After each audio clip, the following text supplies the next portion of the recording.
Hello, and welcome, y'all. Welcome to this week's edition of Le Cheap Pop Podcast, brought to you by First GenXers Broadcast Network.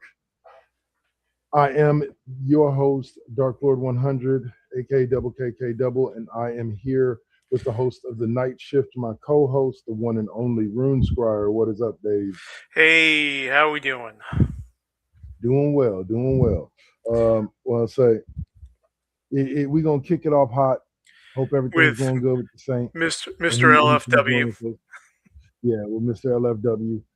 He should be here soon, hopefully. Yeah. But we're going to open up with the topic that's on the tip of everybody's tongue right now, and that is the Spider-Man brand new day trailer.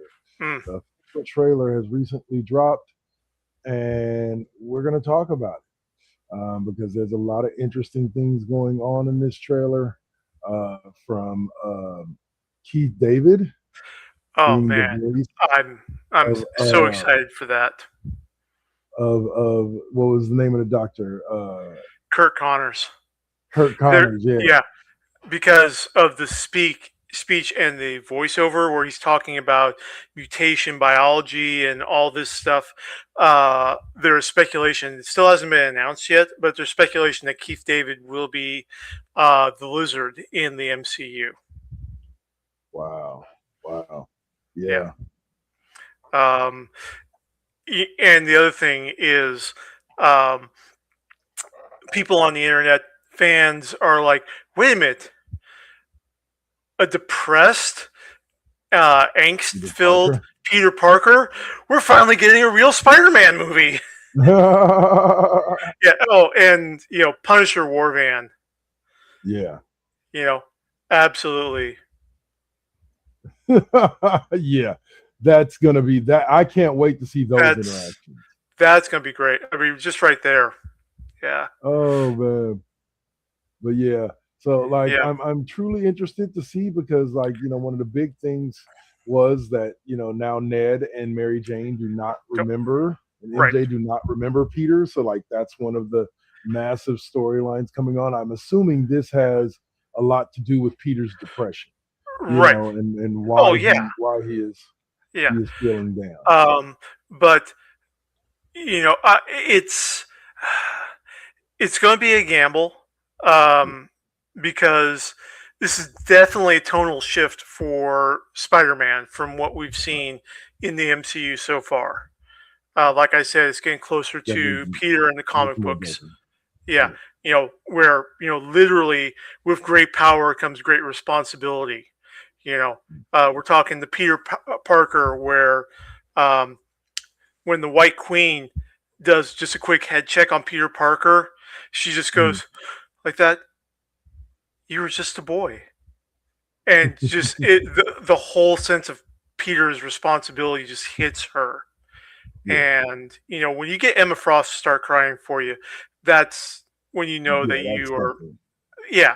So I'm up for it. There's lots of speculation. We didn't see the clip in the trailer where you've got the horde of ninjas jumping over the from building to building, and there's speculation that something's been cut out of that scene in there, and the general thought is that it could be Daredevil. So we could get Charlie Cox. With everything going on and Daredevil Season 2, which I know we're going to be talking about a little later, I'm thinking that this is going to be post-Season 2 Born Again. And that everything that's happening in Born Again is going to take place, lead into Spider-Man Brand New Day.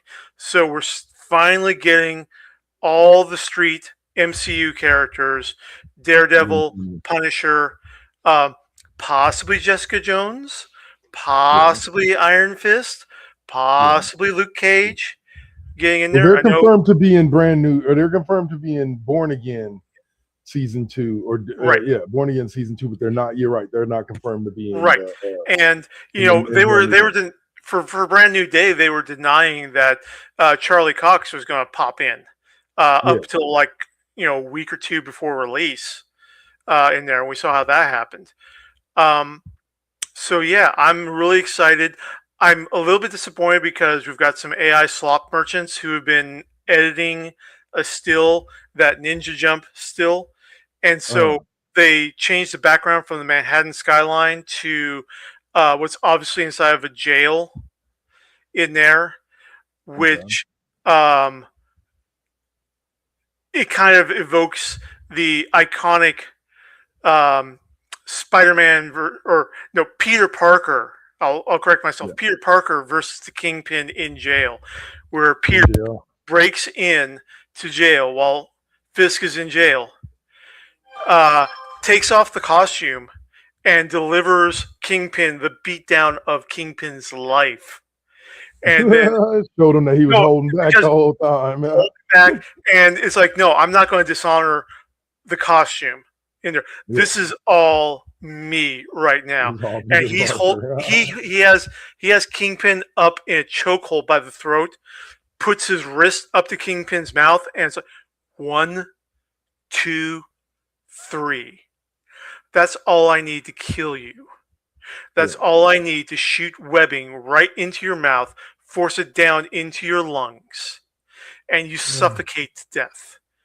Because there's no way they'd be able to cut it out of you in time before you die.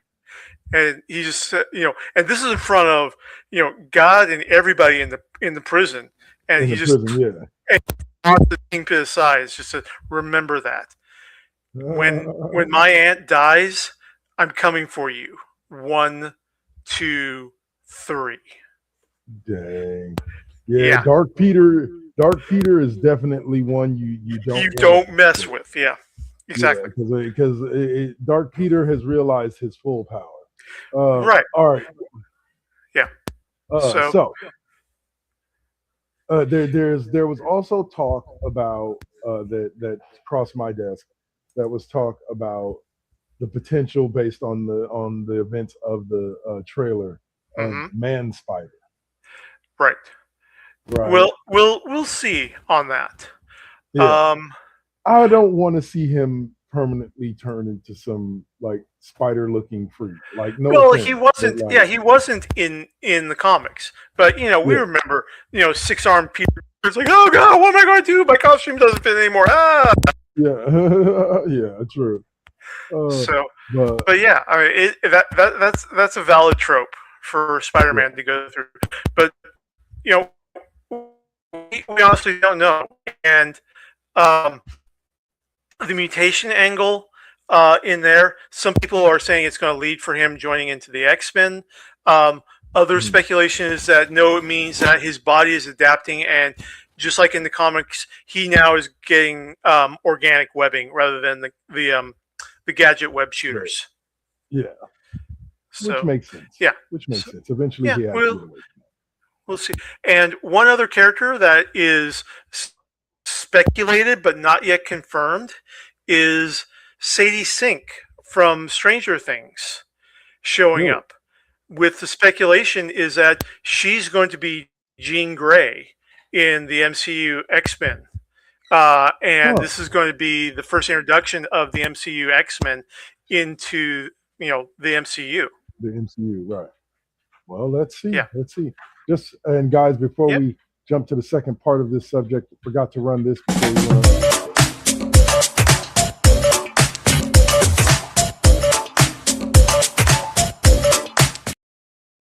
Just so y'all know what we're doing. We are professionals.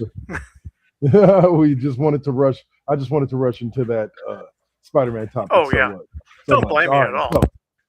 So the second part of it is new rumors suggest that in Secret Wars, which will be after Doomsday, Marvel heroes from non-MCU franchises will be the ones to save somebody in Secret Wars. This is what the headline. But the team, and I'd love to get your thoughts on this, is suspected to be Tobey Maguire's Spider-Man, Ben Affleck's Daredevil, surprising choice, Eric Bana's Hulk, Chris Evans comes back as Johnny Storm, Thomas Jane's Punisher, Wesley Snipes as Blade, and Hugh Jackman as Wolverine. Yeah. I'm down for that. That's something that I was thinking of. That's as soon as they offered the brought the multiverse into the MCU, Mm-hmm. and everyone was starting to age out and contract out of the roles, I was speculating that this was going to be something that they were going to try to do. You know, Kurt Busiek's amazing Avengers Forever storyline, where you have the collection of Avengers from Various every universes. Yeah. every iteration, every universe, every timeline, all banding together to settle the Kang and Mortis conflict. Um, Okay. and you get like Chris Evans back as Captain America, but you also get like Alexander Skarsgård, who was one of the candidates for Captain America before Chris Evans. Mm-hmm. Um, you get Tom Cruise as Tony Stark, in addition to Robert Downey Jr. Uh, That'd be hilarious. and all these other things. Yeah. Yeah. But yeah, this was a possibility, and I'm really excited to see all this. Um, Yeah, me you know, too. I want to see how they nothing. put it together. Yeah, nothing against John Bernthal as Punisher. Love the Yeah. dude. He's fantastic. I just like Thomas Jane as he's a stand-up guy, and I think that he was a good Punisher saddled with a horrible script, and that Oh, was the so kind of problem. the Val Kilmer situation with Yeah, that. exactly. But yeah, no, I feel you. I feel you. No offense to Jane, I'll always be a Barenthal guy just because I think he fits the Yeah, grit of what I saw of the Punisher, what I remember reading of the Punisher. I'm not saying Jane right. didn't; he did a great job, but for me, it will always be Barenthal. But just the Dolph same, Lundgren. not no Dolph. Anyway, but yeah, like you said, I'm right there with you. I would love to see this team come back. Yeah. Always great to see Tobey Maguire back as Spider-Man. They could even use Andrew Garfield Spider-Man. Again, yeah, exactly. Use Andrew Garfield, dude. Bring in some of the voice actors like um, Gilvezan, who was Spidey in Spider-Man and His Amazing Friends. Oh, really? Okay. So he'd Okay. be slightly older than Kind of like us. doing what it would kind of like be doing what DC did with putting Kevin Conroy in during the Crisis on Infinite Earths on the Or CW. Frank Grillo as Rick Flag Sr. in Superman. Yeah, Right. Yeah. I'm totally down for all of that, man. Heck yeah. The more the merrier at this point, because there needs to be a big showstopper like there was with Endgames to transition into the new MCU. And that would be a great game stopper. So Absolutely, yeah. All right. So we all know, and I think we talked about a couple weeks ago, the fact that Sinners was nominated for 16 Oscars, and rightfully so. It Rightfully so. Every nomination they got. And now we have an official. Sinners won 4 Oscars. Yeah. I know there was Best Cinematography, Best Actor, Best Screenplay, Best Screenplay, and Best Supporting Actress. Best Supporting. I think. Hold on. Let me pull up the list. Hold on a second. Okay. I know Ryan Coogler won one. Yeah, he won for the screenplay.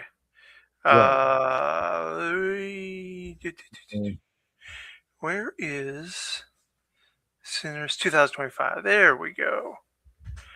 Okay. Yeah, it was Michael B. Jordan. They won Best Original Screenplay, Best Cinematography, and Best Original Score. Okay. Which Mississippi Delta Blues in there. That was just beautiful from beginning to end. Fantastic. Yeah, and as I've mentioned online, I was talking with you beforehand. I think the Sinners should have won just everything that was up for because it was fantastic. And Ryan Coogler. Don't get me wrong. I am not going to sit here and ever Dash winning 4 Oscars. Like, Oh yeah, that's no, an no, no. amazing feat for a I'm just single saying it's movie. like it should But have been more. Coogler yeah, should have but gotten I Best agree. Director on there. Yeah, Um, I think that I the think it should problem, have won Best Overall Film. yeah, No Best offense to Film, whoever did, but I Best think it should have Director, won Best Film. Best Supporting Actor for Delroy Lindo. Let's give him his long, long overdue flowers on that. So, Best Costuming. Um, yeah, it's one of those things where Sinners, unfortunately, it sat right at the crossroads of genre filmmaking and black storytelling. yeah. Black storytelling that does not involve enslavement and freedom due to the efforts of white folks. Right. Because, 12 Years a Slave won, Yeah. everything A bunch of them when it hands was down. up. Yeah.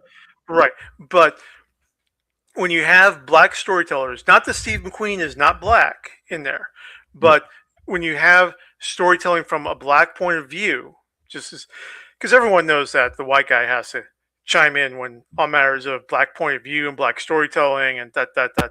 But no, I agree with everyone that I've seen online who is qualified to talk about this.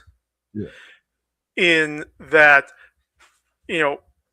black storytelling that doesn't cater to the white folk status quo tends to get very much overlooked. Oh yeah, by the Oscars. Oh yeah, well, by Oscars, by the Academy, not necessarily by the Golden Globes.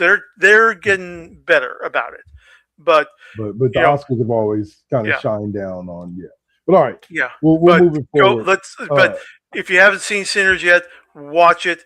It's fantastic. It's going on my annual Halloween watch list as a staple in there. Beautiful, and Michael B. Jordan. I didn't realize that he was playing twins. I thought they had two separate that were because they were Michael B. Yeah, and to have that and to have the separate personalities shine through the way that he made them shine through, absolutely, and the separate deliveries. Absolutely, unquestionably, he deserved that. It kind of reminds me the way you're talking about it. Like, and just full disclosure, y'all, I have not seen the movie yet, but I've heard enough about it to understand exactly how good it is. I'll say, but it kind of reminds me of what's his name's performance in Split, but I don't know if he won best actor. James McAvoy, yeah. That or Jeremy Irons in the David Cronenberg film where he's playing twin OBGYNs with one of them being absolutely off the charts. Hold on, I'm looking up a John. It's okay. So I don't know if you remember him. Well, I know you remember him, but John Lithgow. John Lithgow, was in a movie. I think it was called Raising Cain. No, that wasn't it. I think it was Raising Cain. He was in a movie that was kind of like Raising Cain, and where he's playing a psychological thriller. Playing double. That is just one of the best examples I have of and it just goes. When you are joined in accomplishing things that other actors of those caliber are able to accomplish, you are at the top tier of the game. You deserve it. And deservedly so. Yep. He sure is. Michael B. Yeah. All right. So we're going to close it there, and we are going to jump into our next segment, which, as always, is the first segment of the show outside of Hot Topics.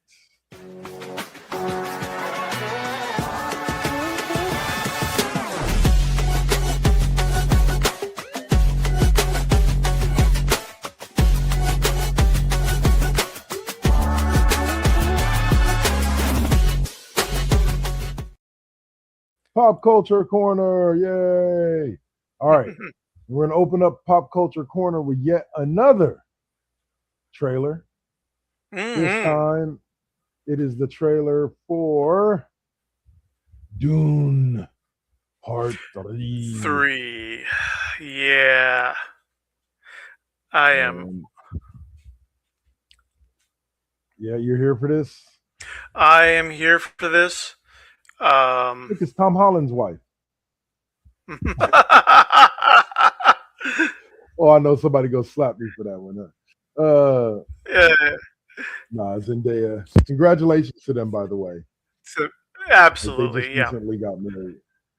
Yeah, low key married too. They didn't turn it into a spectacle, which is, it's on key for both of them. They both they are stars without seeking the star sucker. Yeah. Hey, and there he is. What's up, Saint? Yeah, we have no sound on the video. That would be copyright. So yeah, it's just a video. Can you hear us? We cannot hear you, sir. I think he's trying to fix that. Yeah. But yeah, now people online on social media who are completely unaware of the storyline of Dune are clowning because we've got Jason Momoa back as Duncan Idaho. Did he? Oh no, that was Batista, huh? Yeah, Batista was the Beast Raban. Yeah. But yeah, so we got people out there acting up saying that, oh, this movie sucks so bad they had to bring back Jason Momoa to generate interest. No. Read a book, damn it. Not to get much into it, but hey, I heard some artifact noise, but you there, sir? Yeah, I'm here. Okay, there we go. Yeah. But yeah, they don't realize that eventually Paul Atreides turns into a half human, half sandworm kaiju on Arrakis that is just popping out, thousands of Duncan Idaho clones.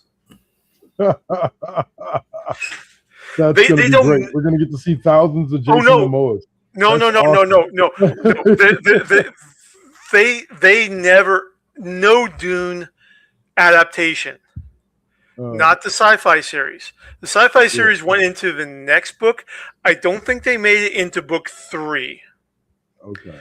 But out of the 5 or 6, depending on you ask, canonical Dune books, it gets weird. It gets very weird. You want to know what happened? Dune 1 was written right before the acid hit. Dune 2 was written right after the start of the trip. Dune 3 was written after he was full blown gone to the moon, baby.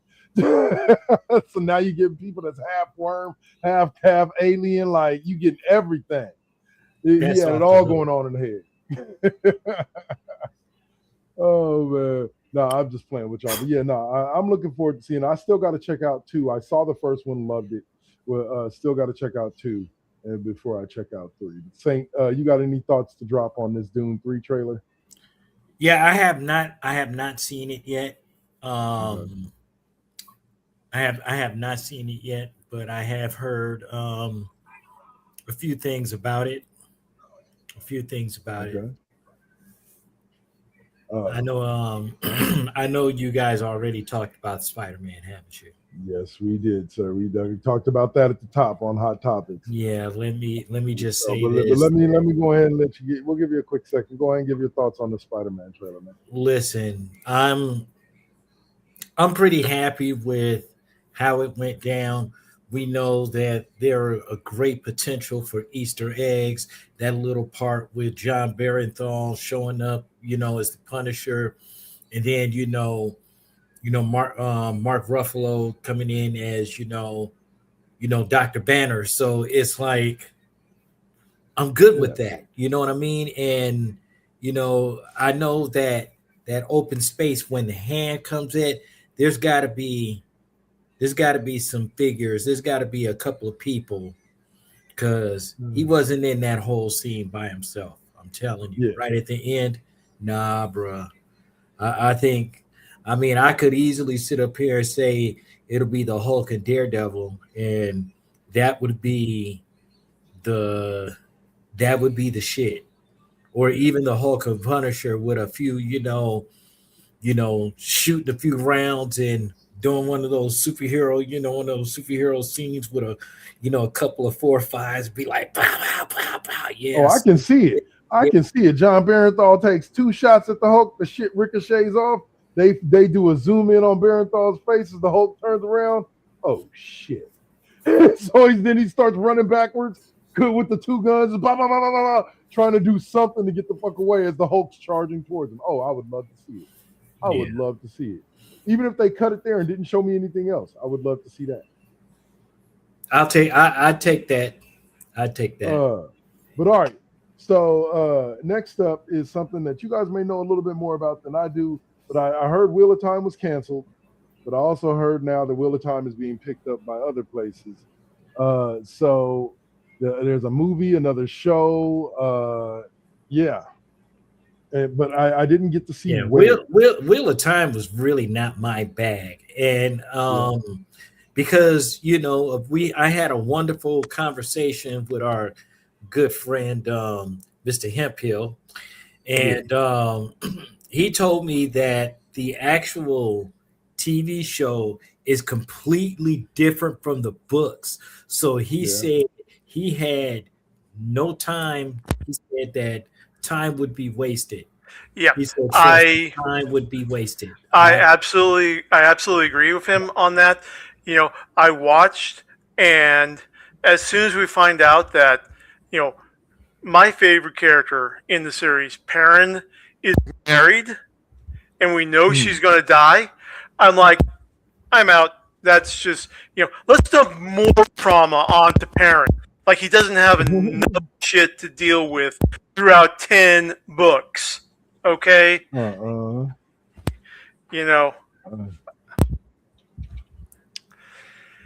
on. Yeah,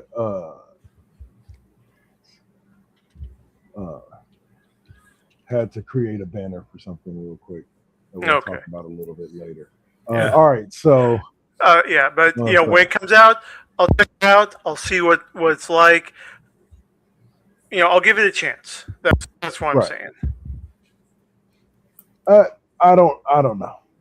I like I said, I know of the Wheel of Time because of our friend of the show, and that's about it. Like, I never really read the book. I just was like, and sadly,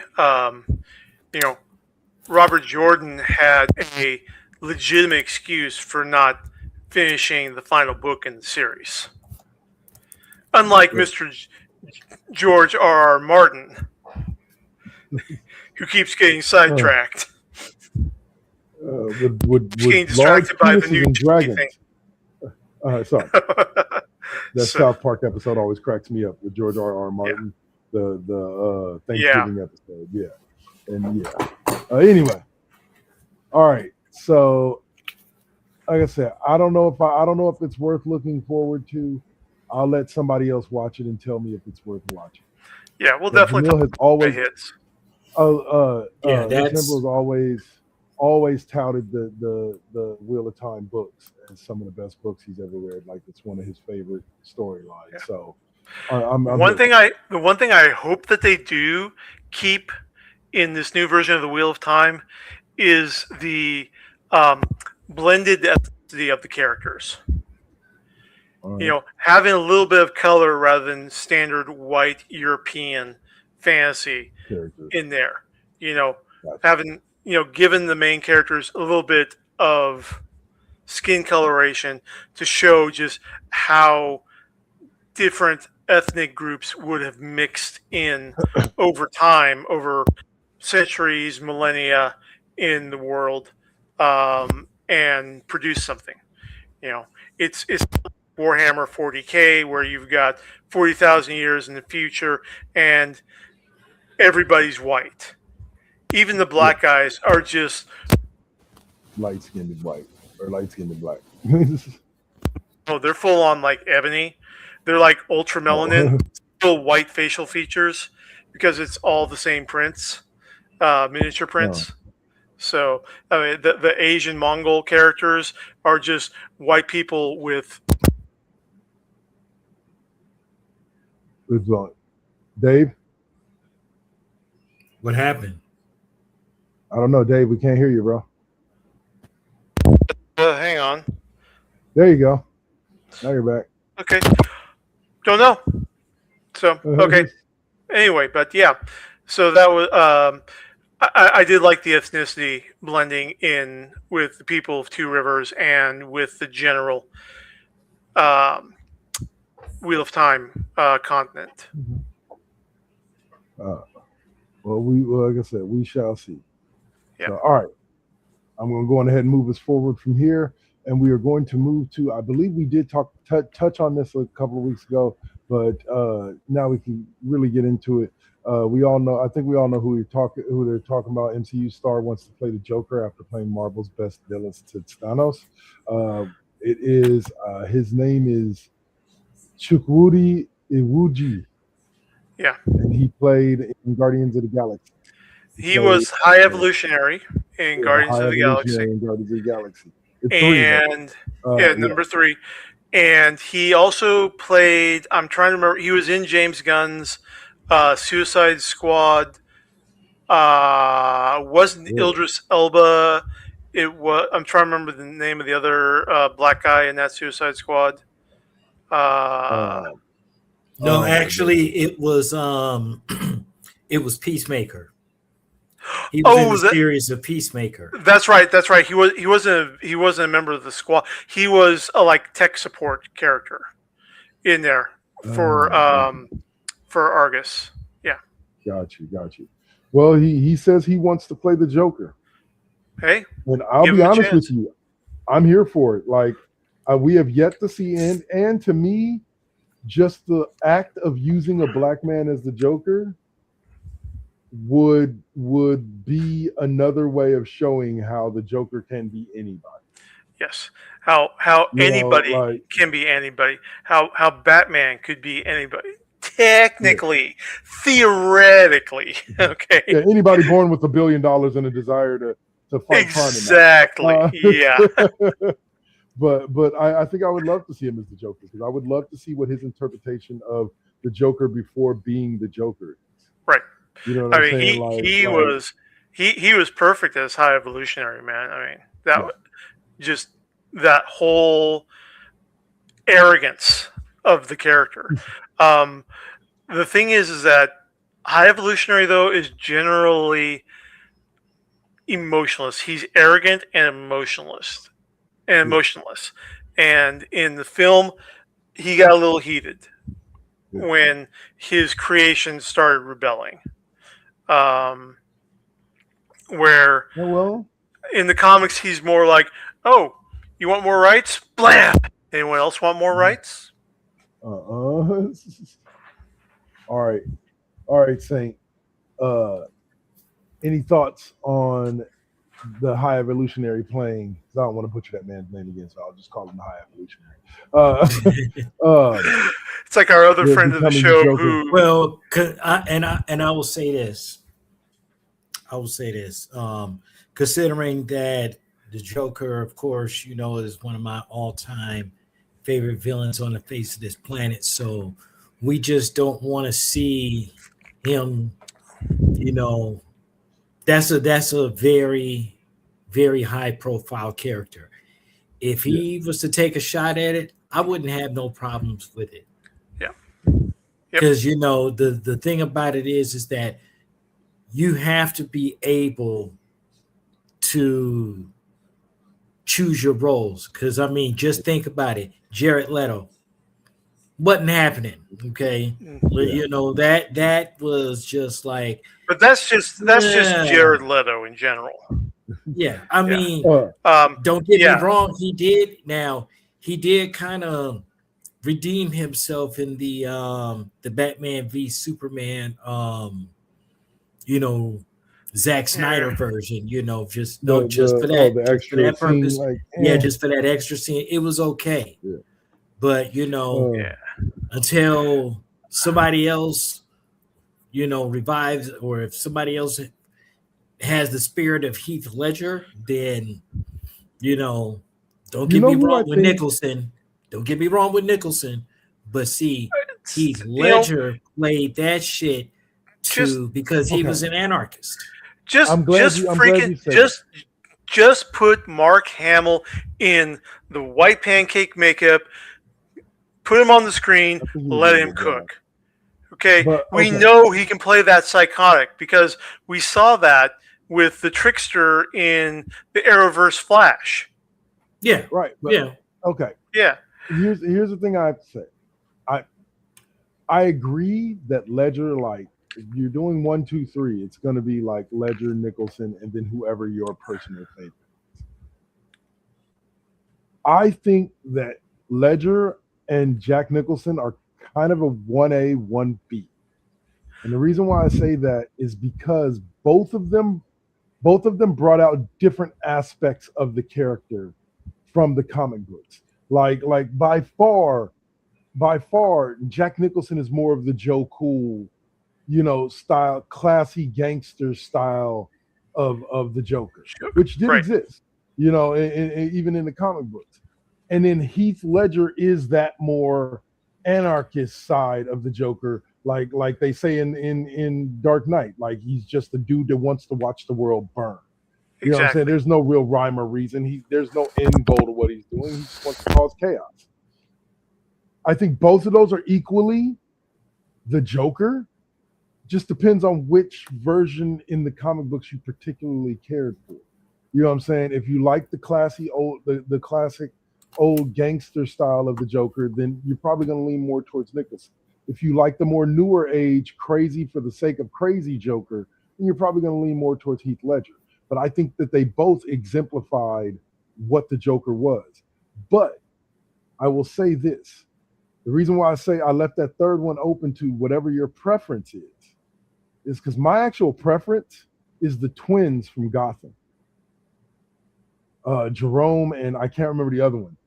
That played literally two different types of Jokers, like in the same thing. And then they went on, as the writers, they went on to explore and express the fact that the Joker was more of an idea than he was an actual person.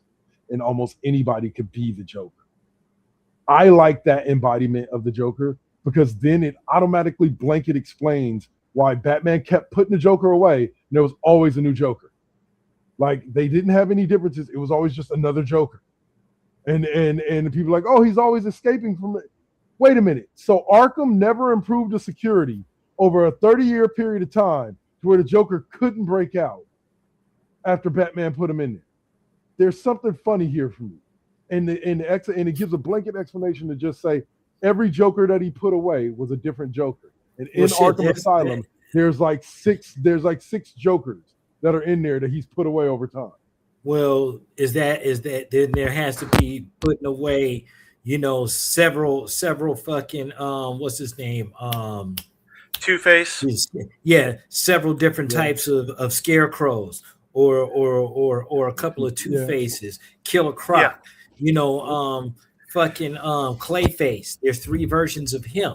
So it's like, I get it because I believe there have been different Jokers introduced. You even go to the 1940s and he was just a straight up fucking killer. Like no fucks given, period. Yeah. And I like the in-universe lore in the comics for why Arkham is how it is, because it's basically it's the H.P. Lovecraft portal for DC Universe. It's literally built on cursed ground that from a cursed family. Yep. And it's the portal for all the Elder God madness bleeding into the DC universe, specifically into Gotham. So it works in that way. So, and because, let's face it, Lovecraft was a major influence in early Batman stuff. That was the supernatural portion of Golden Age Batman. All right, fair enough. All right, Dave. So we're gonna kick into what Dave's been wanting to talk about as well, which is the Daredevil Born Again. They said season 3 is already shooting, and they said Charlie Cox's look in a recent interview may lead to thoughts people are thinking we're going to get the Daredevil from the comics with the full beard, and that Mayor Fisk and him are going to end up in jail together at the end of season 2. I've also heard rumors, and you guys can give your thoughts on this real quick because I got to dip and use the restroom. Sorry, old man bladder. But there's talk of we may get Mayor Cage after they take down that. Now that's my speculation. That's my speculation, simply because it follows the comic storyline. Inspired, not directly, but inspired by the events in the comic. And it fits directly into what Mike Coulter wants to come back as Luke Cage. He wants to show how Luke is reshaping the community. So it's just expanding that from reshaping and protecting Harlem to reshaping and protecting Manhattan and the 5 boroughs.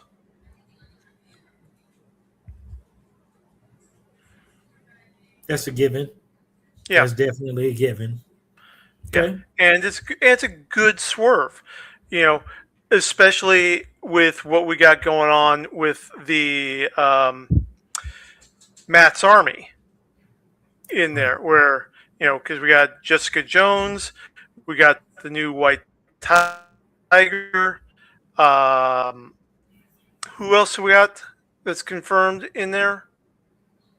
Not sure. Yeah, I'll have to relook at that.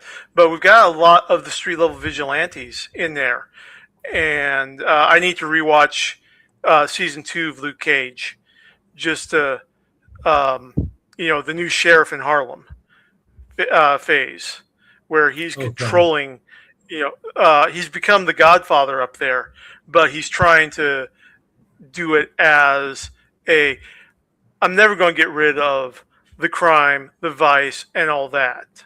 So what I'm going to do is I'm going to make sure that there's some form of control on the stuff coming in, right. and also beat down the random street crime.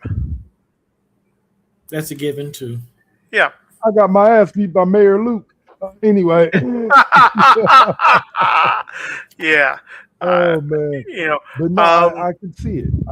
Yeah. Like, it will be quite interesting. Yeah, but there's a lot. Oh, yeah, and Matt's other member of Matt's Army, Swordsman, because we know that he popped up in Hawkeye again. He popped up in Born Again, in there. I would love to see if Jeremy Renner is back and healthy, able to do this.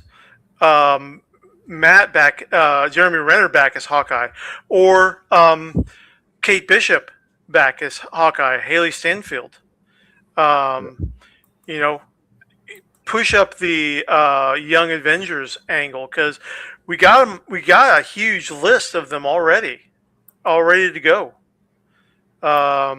We just need to take that step and get the Young Avengers going. Right. Okay. Yeah, I agree. They've already got most of it in place, because they've already given us a scene where Kate Bishop visits Miss Marvel. Yeah. You've already introduced Wiccan, and his whole thing is the next time he appears, he's going to be with he's going to get Speed. Right, he's going to get his brother. So it's like you've already got all the pieces there. Just give us the movie. Coming. We just need Hulkling. Yeah. Need Teddy, and we also need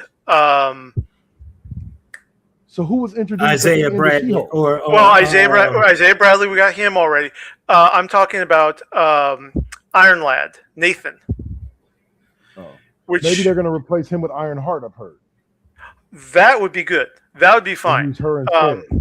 Yeah, I think that would be It fantastic. wouldn't make no sense to have two Iron. Well, it's not that it affects it that much. Yeah, but there's a reason why. There's a reason why Iron Lad showed up, and I am not going to give spoilers to 20-plus-year-old comic book story arc. But no, that ties also, in directly with the MCU. You asked about Hulkling. Who was that showed up with Hulk at the end of She-Hulk? That's Hulk's biological son. That he. We're going to get into some of the Planet Hulk stuff, I'm pretty sure, but after the fight on Asgard in Ragnarok, Hulk finds his way to another planet that's just pure barbaric combat. He becomes ruler. He gets hooked up. He has a son, and that's his son. Yeah. Okay. All right, guys. Yeah. So we're gonna move forward from the MCU real quick and into the Mortal Kombat 2. And the title to the article says Mortal Kombat 2 isn't even trying to hide Cole Young's fate anymore. Written by Cooper Hood on Scream Rant. So what happened? So basically, they're saying that they didn't say how, but they basically have confirmed that he's going to die in probably the beginning part of Mortal Kombat 2, because it's effectively been said that Carl Urban's Johnny Cage is taking his place. Yeah. On the team. So that sucks. Like, wasn't a big fan of the character at all. I didn't understand why he existed. Like, unless they were going to put him in the game. Like, if they were going to put him in the game, then that would be one thing. Well, but like, you're not going to create the character for the game, then why did the character exist? Well, you gotta well, to me, it's kind of like a foil in a sense, because when it comes to these movie games or the game movies or whatever, you got to think about it. There's got to be a character that you're gonna be kind of like, I guess, you have to kind of like bring yourself into it. And Cole was that Cole was that one person, because think about it. Alice shouldn't have existed in Resident Evil. Yeah, there was no. That's also Mila Jovovich. Well, here's the thing that here's the thing.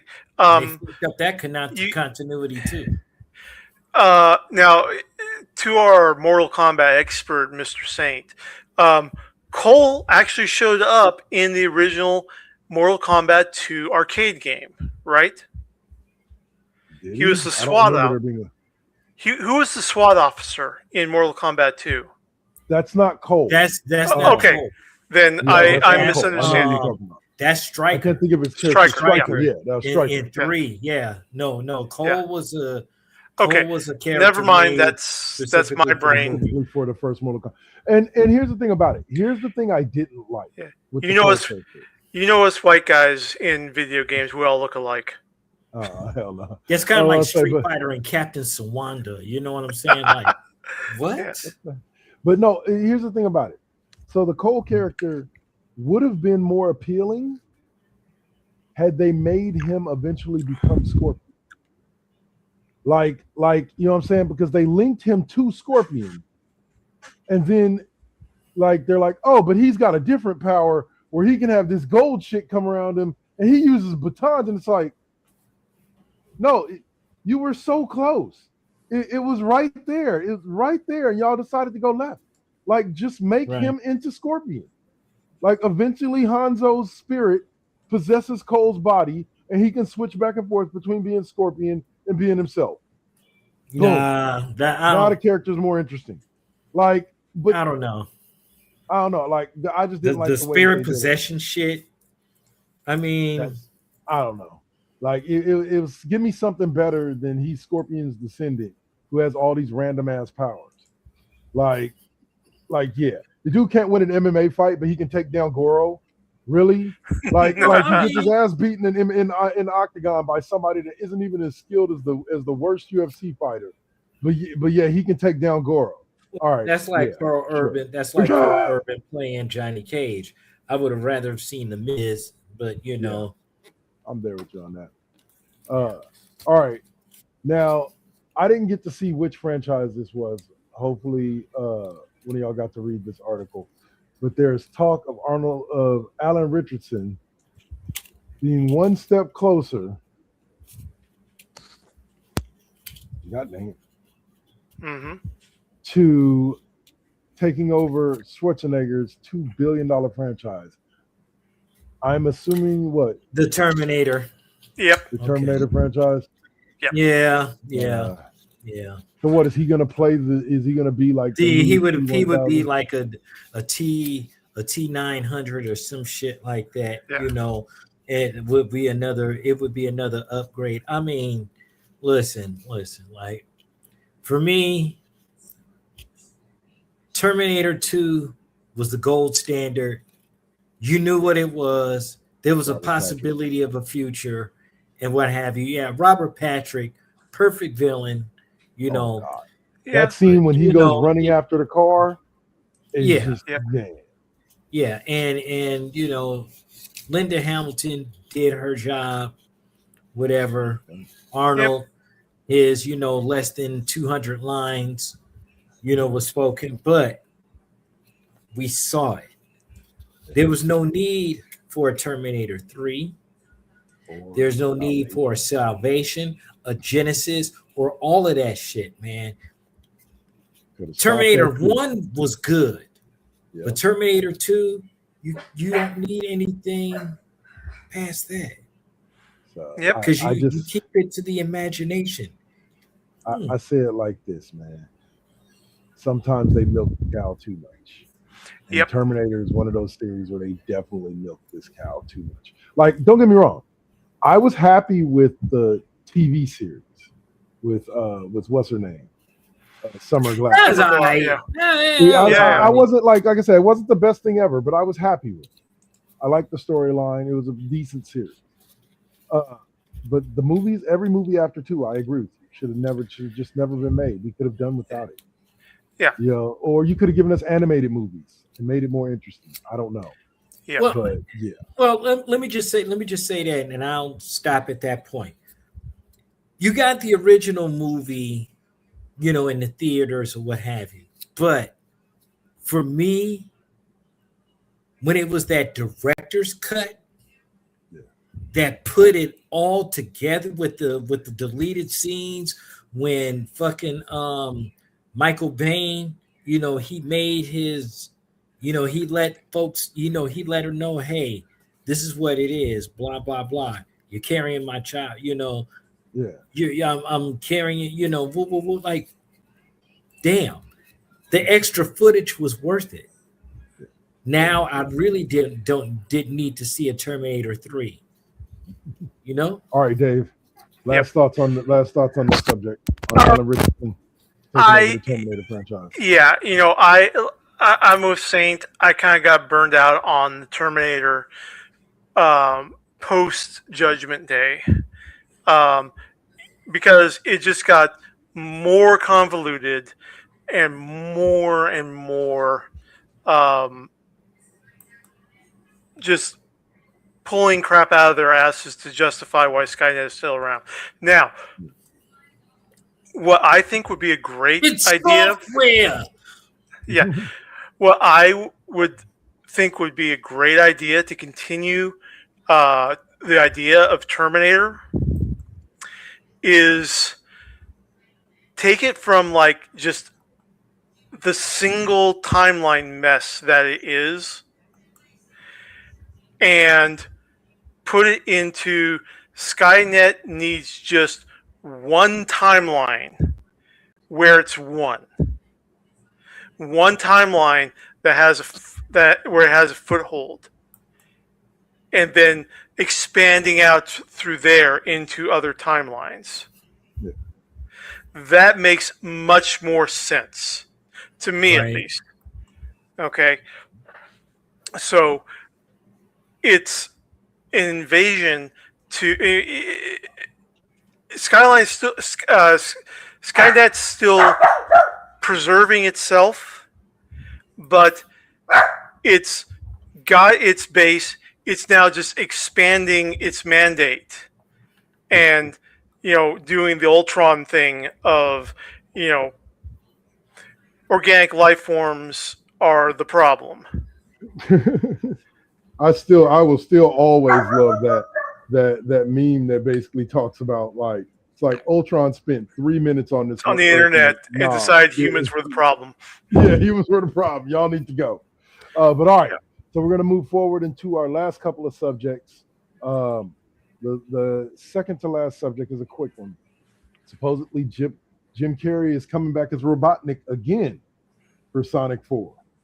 Mm-hmm. I'm here for it. If the guy loves playing the role and he's good at it, like, he played himself and his own father in the last movie. So, yeah, it's just, hey, Jim Carrey's got the money and the status to just do whatever he wants. He's having fun with it. Cool. Sonic, it was never really a game of mine. So it's like I'm glad that people that really love Sonic have these films and are enjoying them, and they're getting the Sonic that they want to see. Yeah. Not necessarily what was original. I mean, we all remember the derpy Sonic that was originally supposed to be for the movie, and the fan campaign just completely changed everything. Yeah. Well, I'll throw it you. I'll throw this question at you. Metal Sonic. Before you get to give your thoughts, I'll throw this question at you. Had an argument with my now 18-year-old Munchkin about the fact of whether or not Sonic is more known for being a video game, or if it's gone beyond that now. I say it's gone beyond that. Just like Mario has gone beyond being known just as a video game. Yeah. She claims that everybody, when they think about these characters, automatically and 100% automatically thinks of the video game first. And that's her argument for why she believes that it's still more of a video game franchise than anything else. I don't know. That depends on the character, because with Mario, you automatically think of Nintendo. And then when you talk about Sonic, nobody talks about the movie. It's gonna automatically go back to the game. I mean, you have approximately 40-something plus Sonic games of all iterations. You know what I'm saying? And on these consoles, so it's like when it comes to that, you're talking about the gaming. All right. Before Dave, you got a shout out to Tech Tinkers. You just dropped in the comment section. What's up? Yeah. Dave, go ahead and go. And then I have a response to you, Saint, there. But Dave, go ahead. Okay. I agree that Sonic has basically transcended just the video games. Just online, there is multiple Sonic fandoms.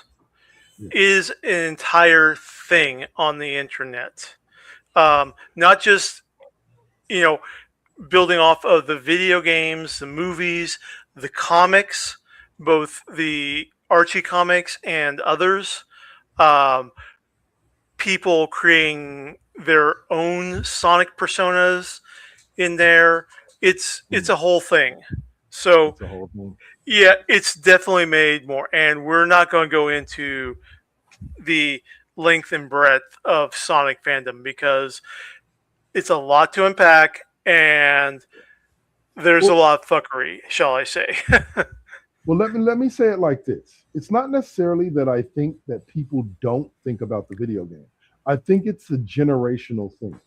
I think if you're from our generation, if you're Gen X or millennial, the first thing you're gonna think when you hear Sonic the Hedgehog is the game. Right. But I think if you're Gen Z or Gen Alpha, a lot of them are gonna think of the movie first. Because that was really their first exposure to Sonic. Because the games have been popular amongst us and amongst people who love the nostalgia of it but the games haven't necessarily been as popular amongst the younger generations as they were when we were younger and it was just coming out. And so I think that it all depends. If you're dealing with these younger kids, they're gonna remember more. Same thing with Mario. If you're dealing with these younger kids, they're gonna remember more of things like Mario Galaxy, the movie that's coming out, and the Super Mario movie than they are the Mario Brothers game in Nintendo.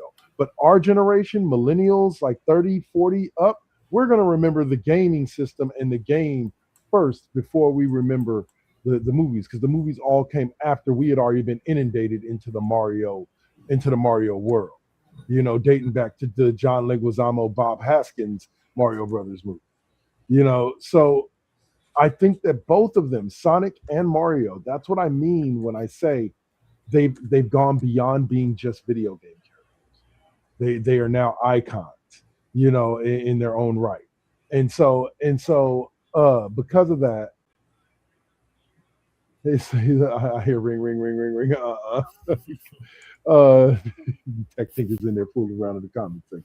But all right. So that was what I wanted to throw at you real quick. I'm going to do a real quick update for those. I don't know if Saint's seen it, but I have, and so I'm going to take the center stage for a quick second.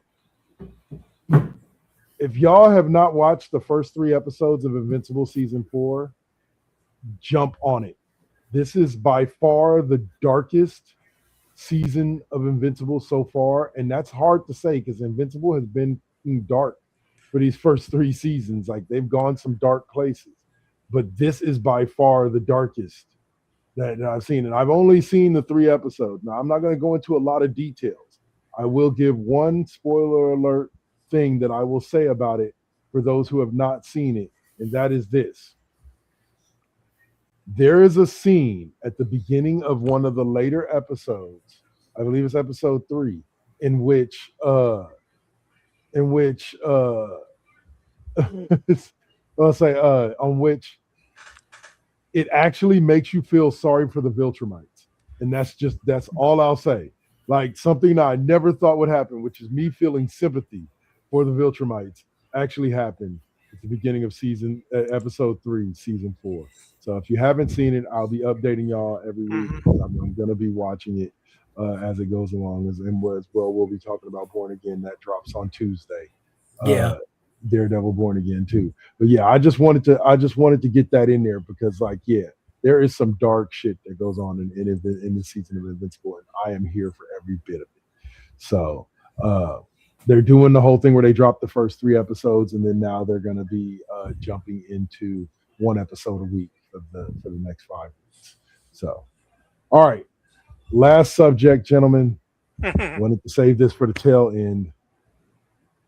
I don't care how you feel about him, one way or another. I know Chuck went kind of out there in the latter years of his life, but he is still fucking Chuck Norris, and unfortunately, we've lost him at the age of 86, and that was like just the other night.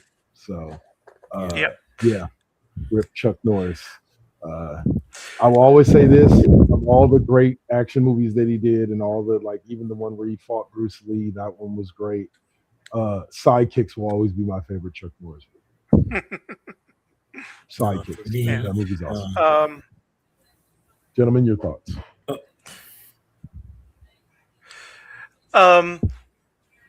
I will appreciate the man's skill and dedication.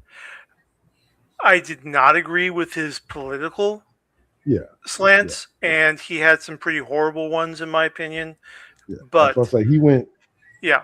But on that subject, apparently recently, Mr. Jean-Claude Van Damme.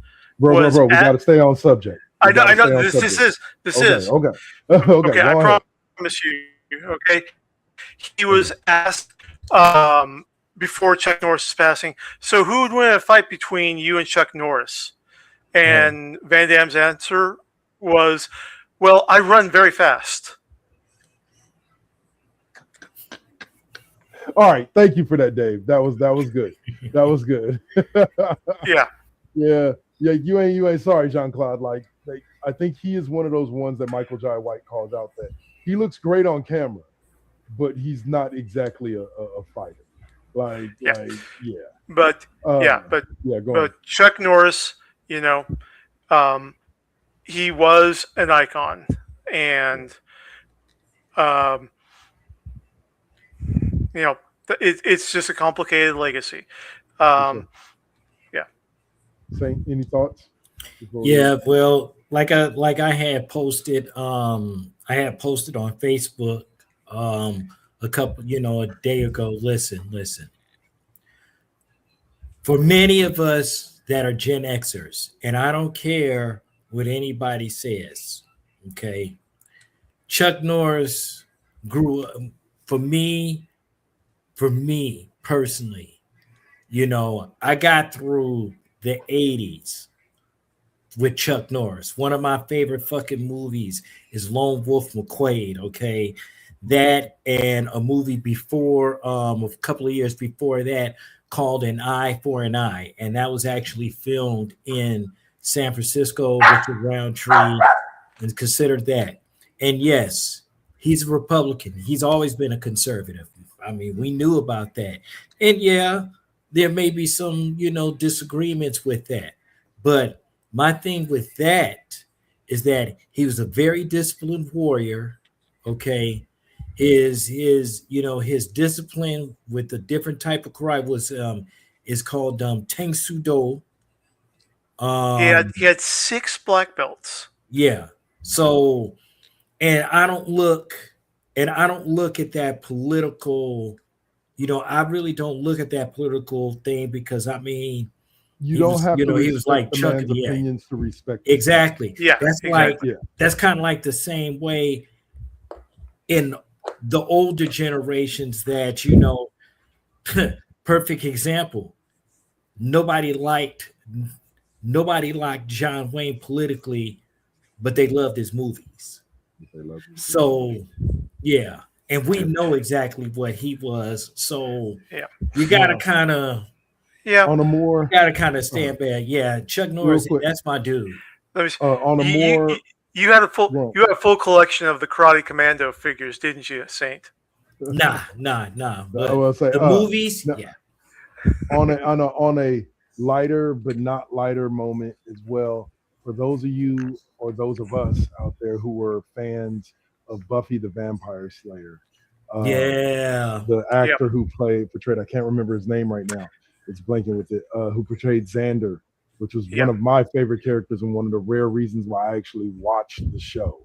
Like him and Willow were two of my favorite characters on the Nicholas show. Brendan Nicholas Brendan just came passed to me. away Yep. at 54. Yep. At the youthful age of 54. So yeah, passed away in his sleep. It.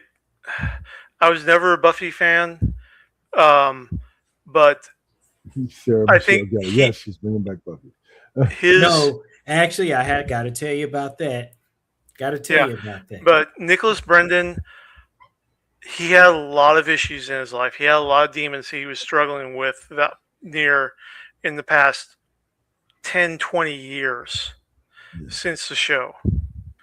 And they all caught up with him, sadly. It's sad, it's unfortunate, but you got, first things first, you got to take care of your health, drink your water, take your meds, take care of yourself, get yourself right. Because,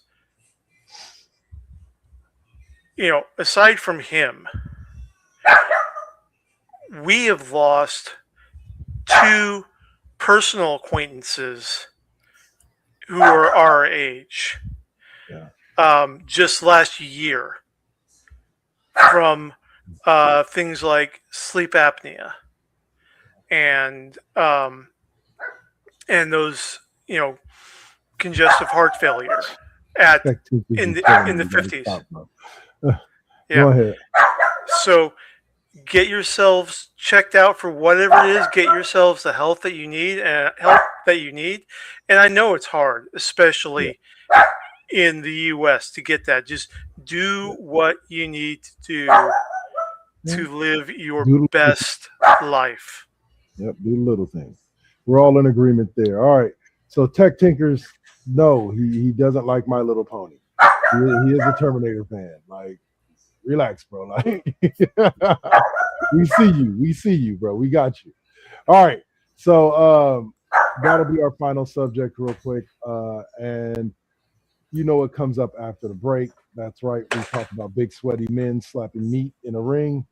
And we will get to the road to WrestleMania and the craziness that was Monday Night Raw and Friday Night SmackDown this week. You know what? Oh, that was the one thing I forgot to tell you. So you know that Sarah Michelle Gellar she made the announcement that there will be no Buffy reboot. The Buffy reboot has been currently canceled. It's currently canceled. Without an explanation why. We don't know. Yeah. There's something behind the scenes that went on, but that's not for our ears to hear. Not yet. I'm sure that'll all come out. Yeah. So, all right. Thanks for dropping that bomb there at the last second, right before we go out and into break. Dog bark, bark, bark, bark, bark, bark, bark. Yep, those are my dogs. I'm sorry about it. They're locked in the office with me while the wife and friends do cleaning around the house. No worries. Yeah, because no worries. It's partially so that we can get the electricity back on in the garage so that we can have the internet back so I can get back to the night shift. But there you go. All right. We'll get more update on that on where can we find you next. All right, y'all. Yep. This is break time. We will see you guys after the break. Stay up, stay blessed, and we'll be back to talk wrestling. Peace.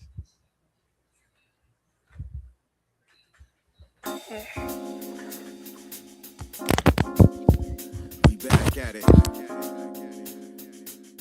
Yep, we still doing it. Poetic beat. First GenXers. Gia. Let's get it, y'all. Come on. We back in the building. It's been a long time cooking in the soup kitchen. And I'm chilling with the saint. Dropping these beats won't stop. Nope, I can't. Let me get up in the lab, turn it up. Game on with the first GenXers. What's up? Let's flip on the switch or the Xbox and get up in my zone. I'm clowning. Let me clear my throat for a minute. Shout out to my folks while I'm in it. It ain't nothing but love, it's babe business. I really don't know what's so who ain't feeling this. And this is only the beginning. Now versus then, this is something for the chillin'.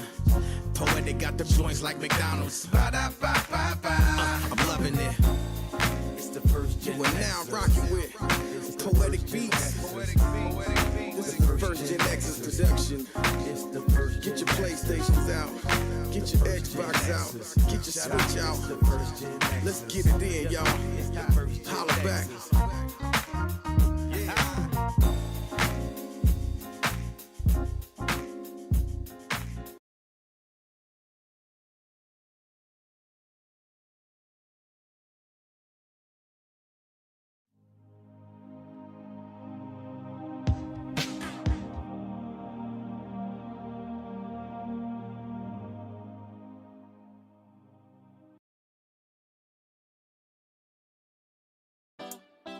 You got to keep it.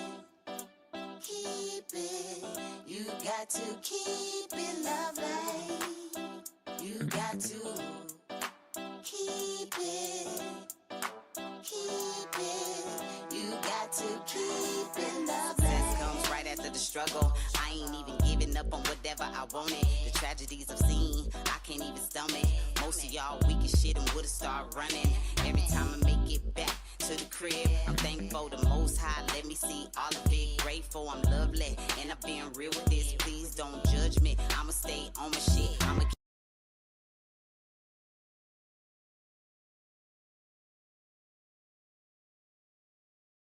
Adam's family like dynamic between Pugsley and Wednesday. Like, Yeah. Very true. Yeah. Well, I always temper this because I think I did not like the proceeding caution tagline.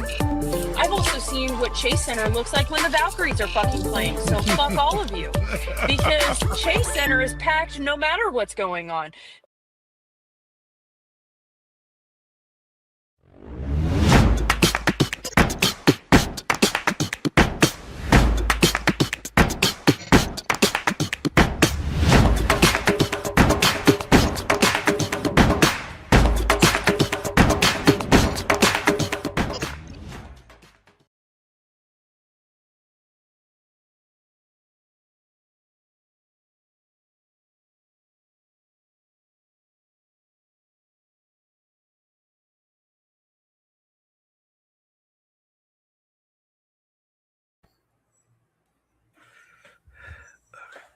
All right.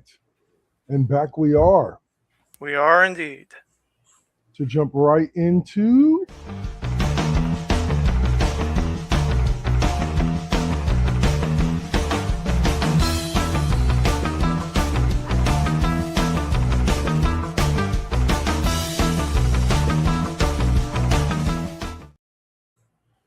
all right. SmackDown Alley got us all grooving and moving. It is Maybe. time to talk about what is one of the craziest weeks of wrestling I've seen in a long while. I loved every minute of it. We ended last week with a brutal beatdown, and I mean brutal with a capital B beatdown of Cody Rhodes by Randy Orton. Yes. Because he was listening to the voices in his head. And yeah, it turned out to be something spectacular. So Monday night had to, with that type of ending to Friday Night SmackDown, we knew Monday Night Raw had to come sick with it. And as far as I'm concerned, they delivered. Just a quick run over of the match card, and then we'll get to some specific stories. AJ Lee retained her Intercontinental Championship against Bayley. And in the match, Penta retained his Intercontinental Championship against Dragon Lee, in which what I consider to be pretty much match of the night. Stephanie Vaquer beat Raquel Rodriguez after some distractions by pinfall.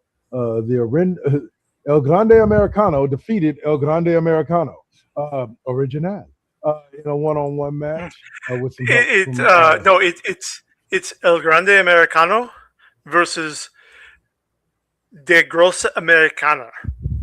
De Grossa Americana, huh? So I go with the German for Mr. Kaiser. And then Natalia beat up on Maxine Dupree to help further her natty character. But let's start with one of the biggest stories from Raw this week, which was the open of Raw, which gave us insanity. Yes. We opened Raw with Seth Rollins in the ring, surrounded by a bunch of his Seth clones, is what I call them, and talking shit about Paul Heyman and the Vision. To which Paul Heyman comes out looking beaten and battered, looked like his wife just beat him up last night. Oh. And he proceeds to bring out and say, since I can't deal with you with the Vision, let's bring out Brock Lesnar to the ring. And Brock proceeds to beat up all the guys in black as if they are side characters. And he proceeds to get in the ring, and he's just about to face off with Seth Rollins, and the lights go out, and out comes the ruler, Oba Femi. Oba makes his way down to the ring to the chants of Oba, Oba, Oba. Stands in the ring. Lesnar starts to face off with him. Seth Rollins takes a step forward. Lesnar turns around to focus on Rollins.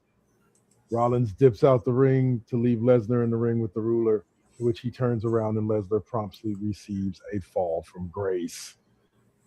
Yeah, he put fat on his back. And yeah, loudest pop I've heard on a Raw, SmackDown, or WWE PLE in literally years. Like that they blew the roof off that place.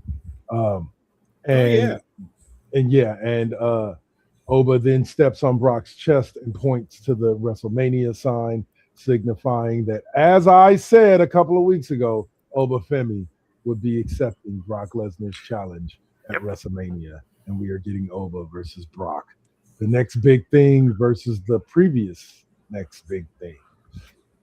I can't wait for this match. I can't wait for this match. So, and I agree with your assessment that Brock is going to he's going to boost Oba. He's going to take the L to give Oba the W and the heat. I thought the same thing when he faced Omos at WrestleMania, but I just rewatched that match and he ended up.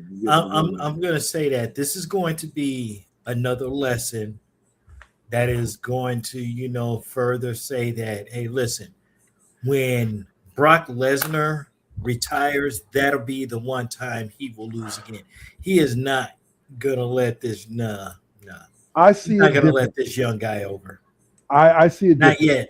Not yet. I think Lesnar does the job because I think they have a fucking rocket strapped to the back of Obafemi's back right now. And I think the only way that rocket continues to go up is if he beats Lesnar.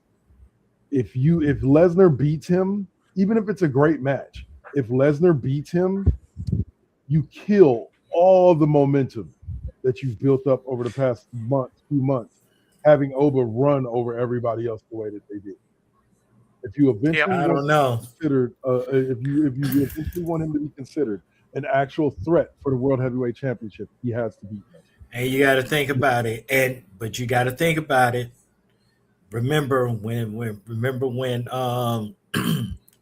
the Undertaker took that L so Daniel Bryan could win that championship. I'm just considering the options because I swear to me that is still the most rejected loss ever. Remember that one kid because it was made a meme. That one guy. Here's the difference. The problem that people had with Lesnar beating Taker is that Lesnar didn't need the rub. Like Lesnar didn't need the rub. Lesnar was already a huge star by that point. So there's younger stars that they could have used to hand Taker that first loss after 21 consecutive wins. But it is what it is. This is that, it's kind of reversed in the fact that Oba's kind of in the Lesnar position, except Oba is a young buck with a rocket strapped to his back, whereas Lesnar was already at the heights. Brock Lesnar is about as big of a name in wrestling as the Undertaker is. So it's like that's why people had an issue with it. But if Brock loses to Obafemi, like that's gonna put Oba through the roof. And we all know Brock's gonna probably disappear after WrestleMania. Like he's on his Undertaker run, where he's gonna come back like around Royal Rumble. He'll do a feud with some young buck, put him over or beat him, one thing or another. You know what I'm saying? And then he'll disappear after WrestleMania till next year's WrestleMania season. But or until SummerSlam season or something like that. But so you give Oba that win, and now you can immediately put Oba into the World Heavyweight title picture immediately after WrestleMania. You could literally book and start a feud between Oba and Roman Reigns right after WrestleMania. If he beats Brock Lesnar. If you try to put him in that feud and he lost to Lesnar, nobody's going to take it serious. I don't know, but do you think he should be going for something? He should be going for something so soon, just that so soon. There's nothing else you can do with him. If you put him in the Intercontinental title picture or the U.S. title picture, it doesn't make sense. I already know. No, I'm just saying just actually looking for for a possible title run. Title run? Probably not. That's probably where he falls short. Is going up if Roman, CM Punk, whoever the champ is. That'll probably be where he falls short. Is he'll get there and his first try he won't win, but then that'll start a build to rebuilding him to next year's WrestleMania where he actually wins the belt at WrestleMania. Because I think you want Oba's first championship win to be at one of the major four: Royal Rumble, WrestleMania, Survivor Series, or SummerSlam. Yeah, I would think you don't want it to be at a random Raw or random PLE. You want that victory to be at one of the big four. So odds are good. Like even if Oba competes for the title, I doubt he'll win. But we'll see. We'll see. But yeah, but I'm looking forward to Oba and Brock at WrestleMania. I think it'll be a hell of a match. I think it definitely will. Regardless. Now, this was leading into the next portion of the show at the end between CM Punk and Roman Reigns, which we'll get to next. But Roman Reigns made a very, very declarative statement that I think is being misunderstood, because I saw a lot of people in comment sections and wrestling groups talking about Roman Reigns agreeing with CM Punk that Roman Reigns put out a hit on CM Punk. No, he did not. He did not. What he said to the screen was this, folks. He told all the other Samoans in the NOI and family and branches, if they wanted to get themselves a piece of CM Punk based off of what he said about Sika, that was fine with him. But WrestleMania weekend, they need to leave CM Punk alone because he's all mine. He did not call for every Samoan to attack CM Punk. He said, if y'all want to, do what you want to do. I'm not gonna have a problem with it. Your tribal chief is not gonna have an issue. But WrestleMania weekend, you're leaving for me. So, gentlemen, your thoughts on Roman Reigns and his declaration to the rest of the family, and will this result in more family members showing up in the coming weeks, like maybe I don't know, the final boss? I will say this. I will say this. Look, let's face it. We already know what time it is. Tiffy time? Yeah, no, yeah. Well, yeah, it could be Tiffy time, but no, we already know Roman Reigns is just fixing to shut it down. He's getting ready to speak on it. He's not gonna have a lot of words when it comes to WrestleMania weekend.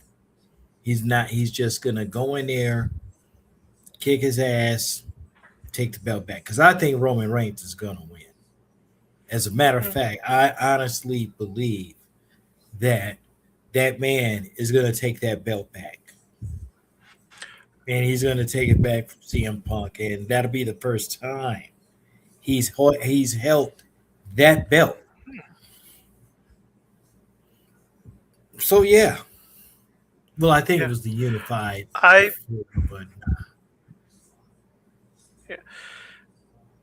can see both sides of the story. I can see your Roman taking it. I can see Punk retaining. It all depends. I think that the issue is that Roman is still trying to navigate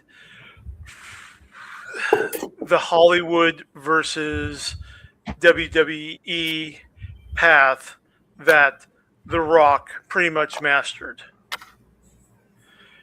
And he's not at that level yet. So are we going to give the belt to a part-timer who is starting to get big in Hollywood and may not be able to do 365 anymore on the road? Well, I mean, that's the same. That's yeah. pretty much the same way it was with the with Hulk Hogan. Then, well, not necessarily Hulk Hogan, but right. But yeah, and basically, it was The Rock decided to focus on Hollywood, and it's basically, I think Roman needs to shit or get off the pot. Because he's why would you say that? That's a confusing question. Okay, because right now Roman is at about the same point that Rock was circa Scorpion King. Okay, he's made his presence known. He's starting to get some big projects, and he's about to blow up. So I mean, think about it. Let He me was see, supposed to be. He was rundown. supposed to be. He was supposed to be in Captain America. No. In there, but all that stuff got cut. Yeah. You know, he's got Street Fighter right now. Okay. Yeah. Here's the Okay. thing about it. Yeah. Here's the so- thing about it. Go Yeah, ahead then. Finish up. I think that if Roman gets the belt, it's not going. It's going to switch depending on what the heat from Street Fighter is. If he's getting a hell of a lot of a boost in Hollywood, he'll drop before the end of the year. So that he I can do doubt the that Hollywood seriously. Okay. I doubt here's that the only seriously. thing I would say to combat that. This is the Roman Reigns recently talked about what his desire is to be. I do not think that Roman is going anywhere as far as WWE. Like he said, his desire is to do the Hollywood thing and still remain a constant presence in WWE. Maybe not every single week, but the man's battling leukemia, so he wasn't going to be there every single week. Okay, anyway. I did not know about the leukemia. Yeah. So Yeah. That's kind of why he went to the part-time schedule in the first place. It's not Yeah. just because of his status; it's also because he needs to go. Like he's had, I think it went back into he's had one relapse and then he's had one more as well that he's still dealing with. Yeah. So he can't So, be there every single week. right. But Right. But at the end of the day, I think what we're going to see at WrestleMania is I think we're going to see him win the title, and we're going to see Roman appear like he is now. We're going to see Roman appear like every couple of weeks through like 2 or 3 more pay-per-views. And then, Right. Roman's probably eventually going to drop the belt back, less because of his Hollywood ties and more so just because he can't work in every week's schedule anymore. Yeah. He just can't. And so chemotherapy is he's going to gonna- completely drain the dude. Right. So he's going to come in, he's going to have a quick run where he's not there every week, but he's there like basically every other week. You know what I'm saying? And he's there for whatever the pay-per-view is. You know, like maybe 4 to 5 appearances a month or 3 to 4 appearances a month, including the pay-per-view. You know, so I think that I think the intention is for him to win the title. Like I definitely agree there. Like I think the intention is for Roman Reigns to win the title at WrestleMania. I don't think they bring him back if they're not going to give him the title. Yeah, especially the world title, and that's one he's never had. Yeah. So, but I think that I think there's going to be a lot to go into it, and I think that I think him and Punk. I think we're seeing match 1 of what could possibly be a 2 or 3 match feud over the next couple of months. Yeah. And then yes, at the end of the feud, probably CM Punk will walk away with the belt. Yep. Derp. Okay. Yeah. I'm on that page. By SummerSlam. So, now let's get to the actual promo between Roman Reigns, because it was kind of Roman Reigns and CM Punk. So it was kind of clunky to me. Like it was almost like CM Punk was trying to say shit to get a similar reaction to what he got when he said, you know, I'm going to bury you next to your dad. But it kind of felt like he was trying too hard. You know, my favorite moment in the promo is when Roman Reigns looks at him and says, when you got something interesting to say or something worth my time to hear, then call me and get me back in the ring. But until then, stop wasting my time, and goes to walk away from him. And it's like, as much as everybody's like, Roman Reigns can't hang with CM Punk on the mic. CM Punk feels like Alex Jones. He's just screaming random shit for the hell of it. And Roman Reigns seems far more composed and, you know, and in control of the situation. You know, I would say so.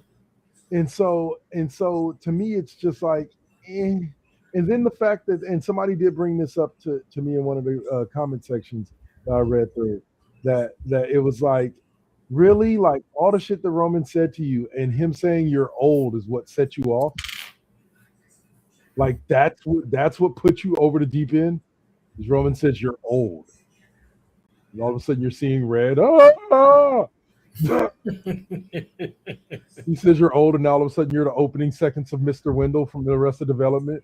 I said that's what came to mind. But anyway, at the end of the day, it's that promo just didn't land right completely with me. Like I got what they were trying to do, and they got their point across very clear, but the it just to me it didn't seem right. And I did also hear a rumor that that segment was chopped up like right before they went on air, and they didn't get to say a lot of the stuff that they wanted to say. So, gentlemen, what were your thoughts on the CM Punk and Roman Reigns promo on Monday Night Raw? Brutal. Yeah, Just brutal. like brutal how? Like brutal to watch, or like one No, like brutal Roman to watch. Reigns was brutal, or Like I guess it was like talking shit from the other side of the room and yelling it through a megaphone. That's what like, I'm yelling at you from across the room, knowing that I will say this: when the Island Boys show up, you beat up one, you got to get ready to fight them all. And I'm gonna tell you right now, you're gonna have to fight them all. All right, Dave, your thoughts on the promo? Yeah. Haven't watched it. Just hearing the description though, it sounds solid. Yeah. And Punk and Reigns with Senegon, they are the twin champions of the promo. No one does it better than them. That is true. They are both two of the best at their game. But so all right, so there we go. Okay, sorry, it was just setting up an extra subject for SmackDown real quick. All right, so now with that being said, Raw was awesome. We move on to Friday Night SmackDown, which itself, again, they gave us a hell of a show. Like they cooking. Like all these people talking about it don't feel like WrestleMania season. What show are you watching, motherfuckers? It feels like WrestleMania season to me because shit got listen crazy to me SmackDown. To me, SmackDown is just like, I don't know. It kind of flips back and forth depending on what storyline is running. But right now, SmackDown is just that business right now. Yeah, it is. And Jay Cargill will say SmackDown is that bitch. Anyway, all right. So we'll open up with this. This feud ran all the way through the show, but it provided me with one moment in the show that I will never ever forget, and that is that they are sitting there interviewing somebody, and everybody goes running by. The camera goes running with them, and the camera comes up on fucking Drew McIntyre ripping Jacob Fatu's windshield out of his car and dragging Jacob onto the hood of his car and beating the shit out of him. Oh, that what the like what's going on here? And so I need answers. So after Jacob beats the shit out of them and they pull Drew McIntyre off of him, Drew McIntyre goes into the ring and starts talking shit. And Nick Aldis comes out and he starts talking shit to Nick Aldis. And the same Jacob Fatu that everybody thought was dead comes running out from the back and fucking starts fighting with Drew McIntyre. And now they fight all the way out the ring and to the back. Now you would think that should have been the end of it, but it was not. No. As at three other points during SmackDown, and again, one of my favorite moments. They're sitting there interviewing somebody. All of a sudden, you hear somebody go, "Ah!" And it's Jacob Fatu ramming Drew McIntyre into some boxes, and then they start going at it again. They pop up all over the place. Until they finally show up it's somewhere in some yard behind the arena, and they both fall off a scaffolding, like beating each other's death. I'm assuming their match at WrestleMania is going to be somewhere either no DQ, street fight, or Hell in a Cell. I'd like for a Hell in a Cell to happen with that, but I'm telling you the comedy was real because every time something was going on, like, wait a minute, what's going on? Brian with Mr. Byron Saxton. Yeah. Yeah. Oh man. But just to give a recap of all the matches that took place, we started with, or just give a quick recap. and then we had the United States Championship match. Hell of a match of the night potential, match of the year potential between Ilya Dragunov and Carmelo Hayes, won by Carmelo. The women's tag team title match, which added even more convolution to the women's tag team title scene, as the Bella Twins ended up getting Lash Legend and Nia Jax ended up retaining against the Bella Twins via disqualification after Charlotte Flair and Alexa Bliss got involved. And I'm telling you guys right now, they're going to announce it within the next couple of weeks. It's going to triple threat. Oh no, more than a triple threat, boss. You're going to see Bayley and Lara Valkyria, Julia and Kiana James, like the champ / legend and whatchamacallit, Charlotte Flair and Becky, and the Bella Twins in a ladder match for the women's tag team titles at Mania. Mark my words, it's either going to be that or it's going to be a tag team turmoil match. Yeah. Everybody's going to be involved. Oh, and the Kabuki Warriors. That's the 16th. And the Kabuki Warriors will be involved too. I think that's what we're leading to. Hella teams fighting for that one. And hey, women's tag team wrestling is interesting right now. Aleister Black beat Sami Zayn in a match after interference from Trick Williams, who was easily one of the biggest male stars on the roster right now. Way to crack crowd response to him.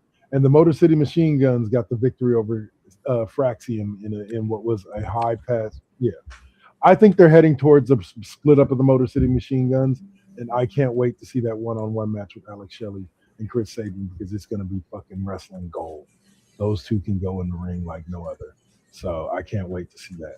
But let's get to some of the other things that happened, and I saved this match for last. But the show opened with Damian Priest and R-Truth, whatever you want to call him, the truthful priest, whatever you want to call him. Gospel truth, I'm telling you.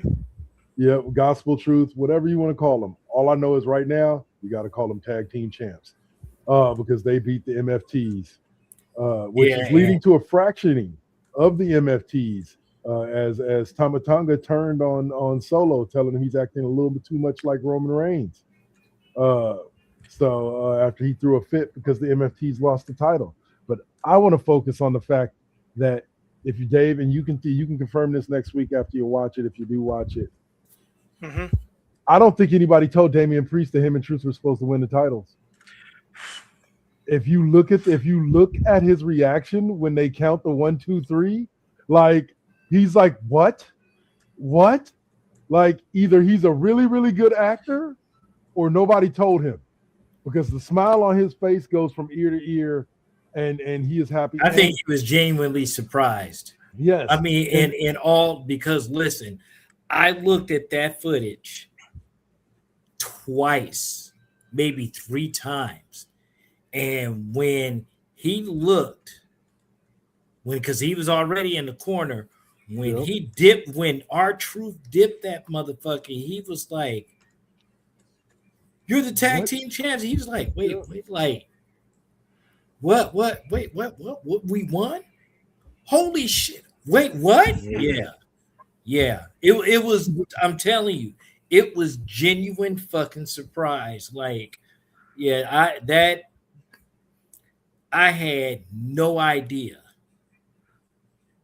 And also, I will state this, Saint. And also, I love the full circle moment of this. For those of you who've been who've been watching wrestling long enough, you remember when Damian Priest was the World Heavyweight Champion and he was in Judgment Day. Yeah. And Truth thought he was in Judgment Day. And the interactions between them two in those moments used to be comedy gold, but it was always contentious. So now that Truth has left Judgment Day and become a good guy, it's fun to see that full circle moment where now he's back with Truth. Truth still Truth and acting goofy as fuck. Like the scene before they win the belts, Truth is fucking sitting in a barber chair with the barber with a fucking comb and scissors, and Priest looks at the barber like, "What the fuck are you doing?" He's like, "I don't know. He told me to do it." he goes back to cutting R-Truth's hair. But yeah, like I love the chemistry between the two of them, and I'm glad that they're tag team champions. Dave, any thoughts on Truth and what you call it, winning the tag team titles? I'm good with it. My only concern on the tag team side of things is solely on Raw, whether it's the Usos or my boys, the War Raiders. Oh, I'm sorry to tell you, bro. It's I'm looking pretty. like it's going to be Austin Theory, and the WrestleMania plans are Austin Theory and Logan Paul versus the Usos for the tag belts. For those tag belts. I'm always up for Logan Paul getting mud stomped, and I want to see the Usos do it. Yep. We'll see. We'll see. That's what they're look like. Because nothing's been made official. Yeah, because now you just turned my head like, wait a minute. You think you didn't see the whole segment on Raw where Paul Heyman told Austin Theory and Logan Paul to go after the tag team championships? Yeah. All right. So this was a quick swerve that was funny. After backing down from Rhea Ripley last week, Jade Cargill came out all chest puffed out and badass, and we came to find out why. Because Jade Cargill has now aligned herself with Michin and B-Fab as a crew. Yeah, they're called it's on some Wade Barrett said it on it's on some hood shit. Yeah. What was the name of Jade Cargill's new group? It was Takeover. The take like the really takeover. Get the fan. Let me look. Listen. Dear wrestling fans, the takeover, really, my guy? Come on, man. You feel the same way about that you feel about the Irresistible Forces, huh? That's about as bad as the Irresistible Forces. That's about as bad as that goddamn that name that escapes me. The shit between the Miz and Carmelo. No. Melo don't miss. Yeah, that Melo.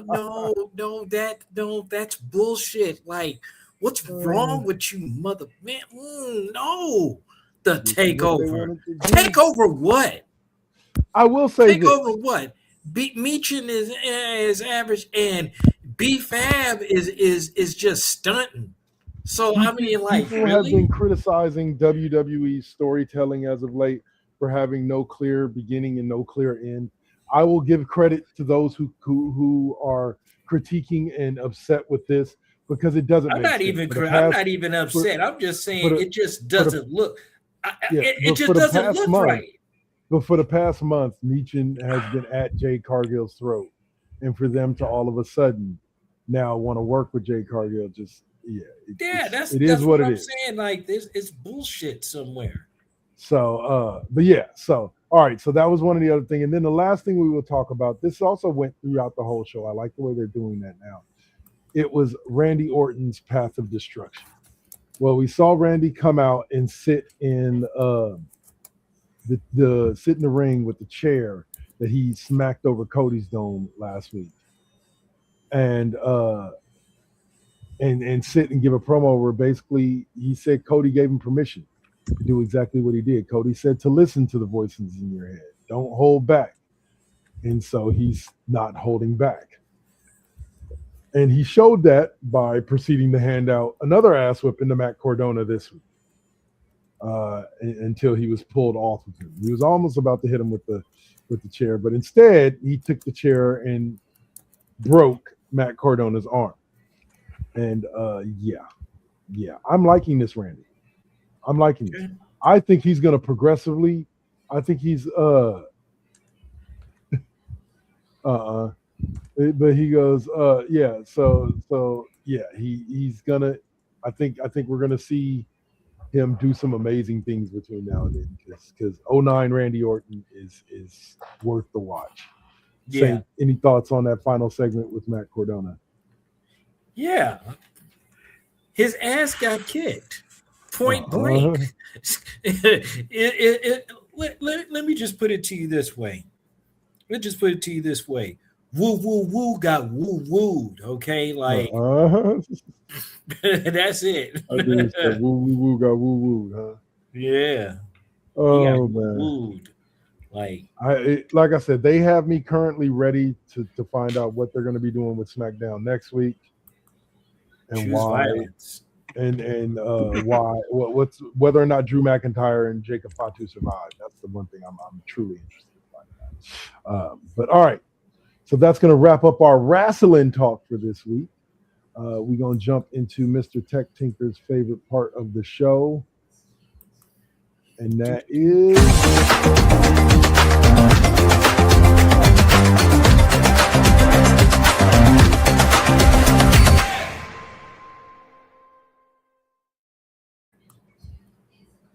all right, video games. And we're going to start out by talking a little bit about Pokemon's first multi-regional game in decades. It's looking like it's going to be a good one. So talk to us, Dave. All right. So recently there was a data leak from Game Freak, which is the development company behind Pokemon, all the main Pokemon games. And apparently there is something called Project Seed, SEED. And the data, and when you look at the data, it looks like Project Seed is going to be a Pokemon MMO, where you're going to have a persistent world people are able to log into at any time of the day, go around, do their Pokemon stuff, but also meet, battle, do all that stuff with other players. Pokemon has always tried to emphasize player on player action, whether it's back with the Game Boy with the link cable, as progress on Wi-Fi. As Wi-Fi progressed, they integrated that into their games. So this is kind of a logical step. Now, this is basically to link the first 4 regions in there. Right. So Kanto, Johto, Hoenn, and Sinnoh, which are thematically like the Japanese home islands.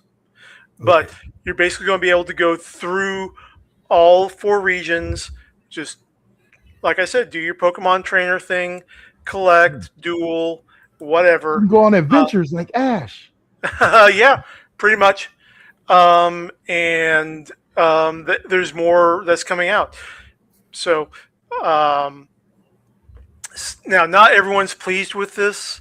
When I first saw this article, it wasn't from Screen Rant. It was from I think it was PC Gamer, and the reviewer says, I hate it, simply because they like the idea of having the Pokemon that you collect and trade be localized to your cartridge only, which is how it was in the beginning. But again, so many advances in technology that Pokemon has kept up with, in that there's a service called Pokemon Home that you can connect with every game of the Switch, and also every 3DS Pokemon main title can transfer into Pokemon Home, and you're basically storing all your extras on the server access. So you can store on your server, and you can also store on your game cartridges or your local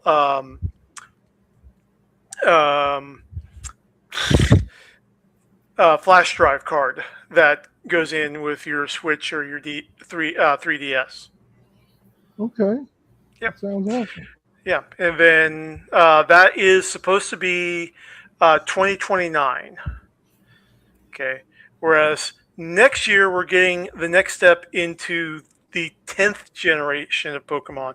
Oh, sorry, the 11th generation of Pokemon, with Winds and Waves, which got announced at the 30th anniversary last month. Okay. And that's going to be a Southeast Asian island chain inspired. So, like the Philippines, Malaysia, et cetera, et cetera. And they've been doing really good with the past generations of expanding out of Japan, where starting with Generation 5, Black and White 2, where Unova had a feel of New York City. They really embraced Paris, France in Generation 6, which is where I started with X and Y. Then Sun Moon and Ultra Sun, Ultra Moon were the Hawaiian Islands straight up. Sword and Shield is Great Britain, everything including the slang. And Scarlet and Violet are Mediterranean Spain region. So they do a good job of expanding the culture beyond just anime Japan, as we call it, westernized anime Japan. Okay. Yeah. Sounds like it's going to be great. Yep. So we'll see how that comes out in 2029, and Winds and Waves hits in 27. I'll say it like this. If it is a true MMO Pokemon game where you can literally just roam the countryside, fight other motherfuckers with your Pokemon, and collect Pokemon, they might just sell me on it. You know, you give it to me on the Xbox or the PlayStation, I might play it. Yeah. But I know they won't, but Scarlet and Violet are really great because it's a full 3D open world like Legend of Zelda. What was it? The Wind Walker, the most recent one. Where I don't know. I haven't played Legend of Zelda since the original. But you're moving around, and then your right stick controls your camera, and you can do a full 3D move around while you're walking around. You can walk out with your Pokemon out and attacking random ones. It's instead of just getting jumped in areas and you have to duel for it. Your Pokemon can just basically is like, oh, you're low level, blap. You don't have to give it commands. It'll just attack automatically if you wanted to. Nice. So they're doing a lot to change it more into an action RPG mode in the past couple of releases. So, and I am currently shuffling around my game systems. I am still trying to get a computer where I have a second monitor so that I can attach my Switch with a capture card hooked up to the monitor so that I can do Switch games, primarily Pokemon, and bring that to first gen Xers because storytelling is great, gameplay is great, and yeah. All right. Saints, any last thoughts before we move on to the next subject about the Pokemon game and this open world possibility?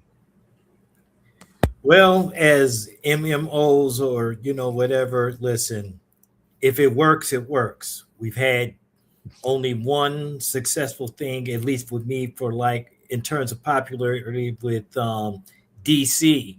So, DC Universe Online. So if we got something with Pokemon, we'll see what happens. We'll see. Gotta catch them all. All right, Dave. And on this headline, we're reading about Starfield story, DLC, free spaceflight update, and the PS5 release date have all been confirmed. What are they telling you? What are they telling us, Dave? Okay, so what was going to be considered by many as the Starfield 2.0, Terran Armada is going to be the next paid story DLC for Starfield, which because I got the premium edition when it first came out, I get it for free. Otherwise, it's just going to cost you $10. Okay. April 7th is when Terran Armada arrives and gets a lot of upgrade stuff, and it'll also be when Starfield arrives on the PlayStation 5, April 7th. April 7th. Okay. Yep, game will be getting a price drop on all platforms to $49.99. Currently $69.99 on Xbox, so drop of about $20. Yeah! How do you fucking get away with charging so much when you're not giving any physical? You're not giving a physical copy. You're not giving any. You don't give an instruction booklet.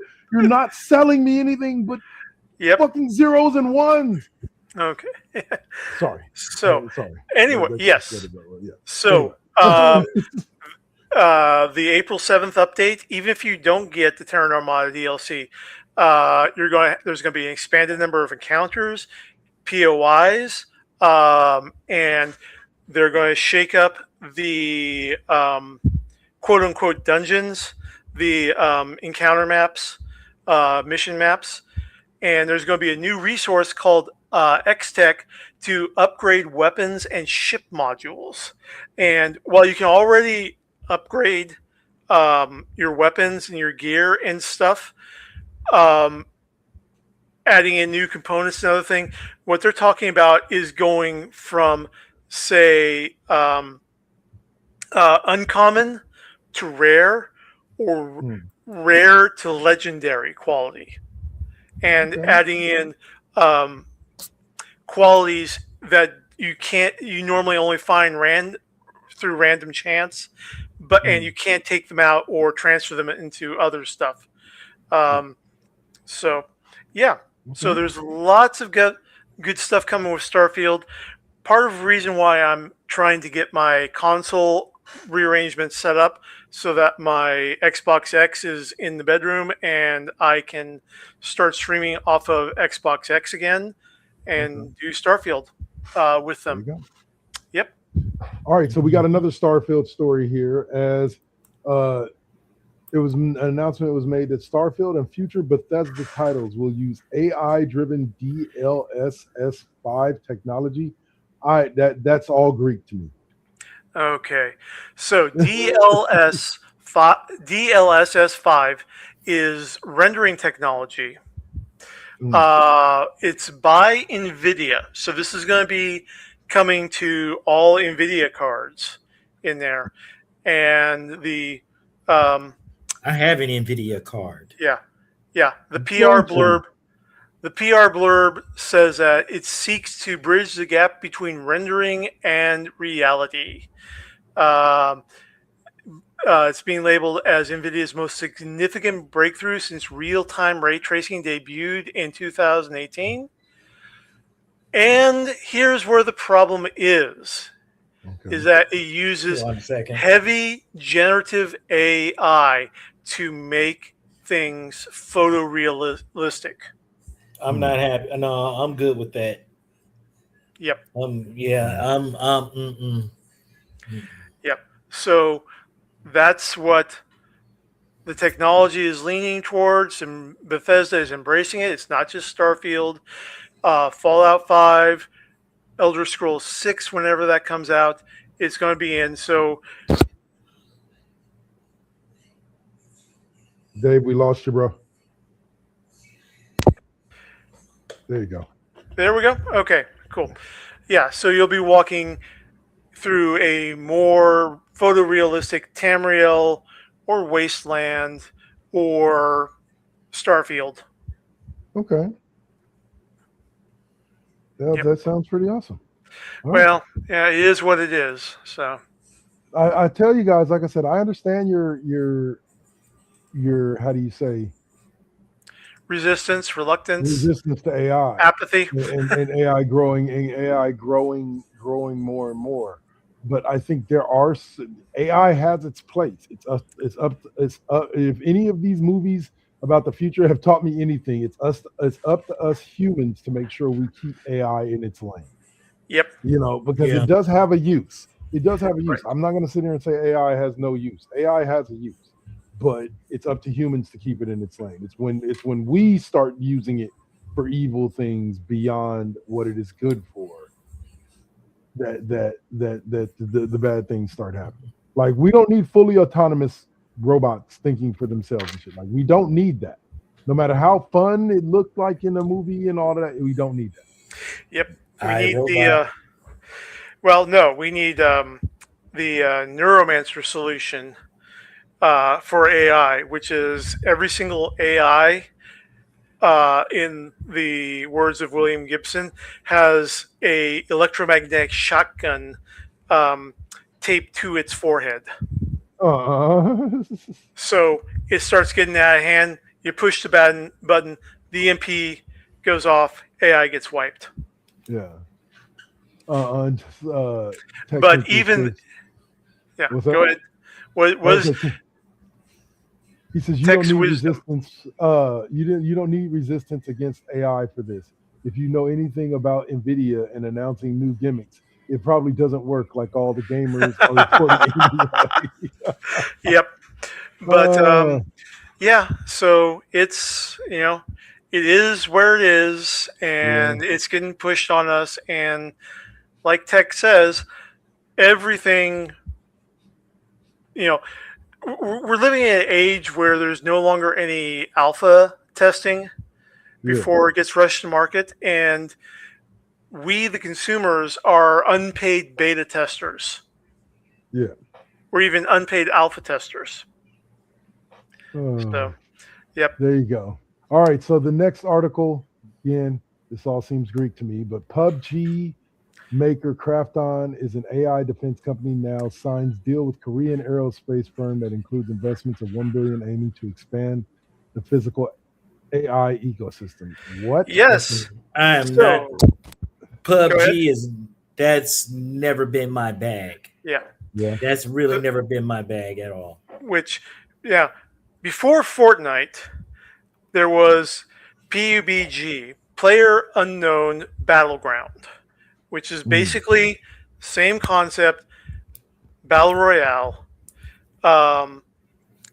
Krafton also being the publisher of Subnautica, which they have their legal issues that we've been documenting with the trying to get out of paying the former development staff of owed bonuses on Subnautica. Okay. But Krafton out of South Korea is joining forces with a Korean aerospace firm, Hanwha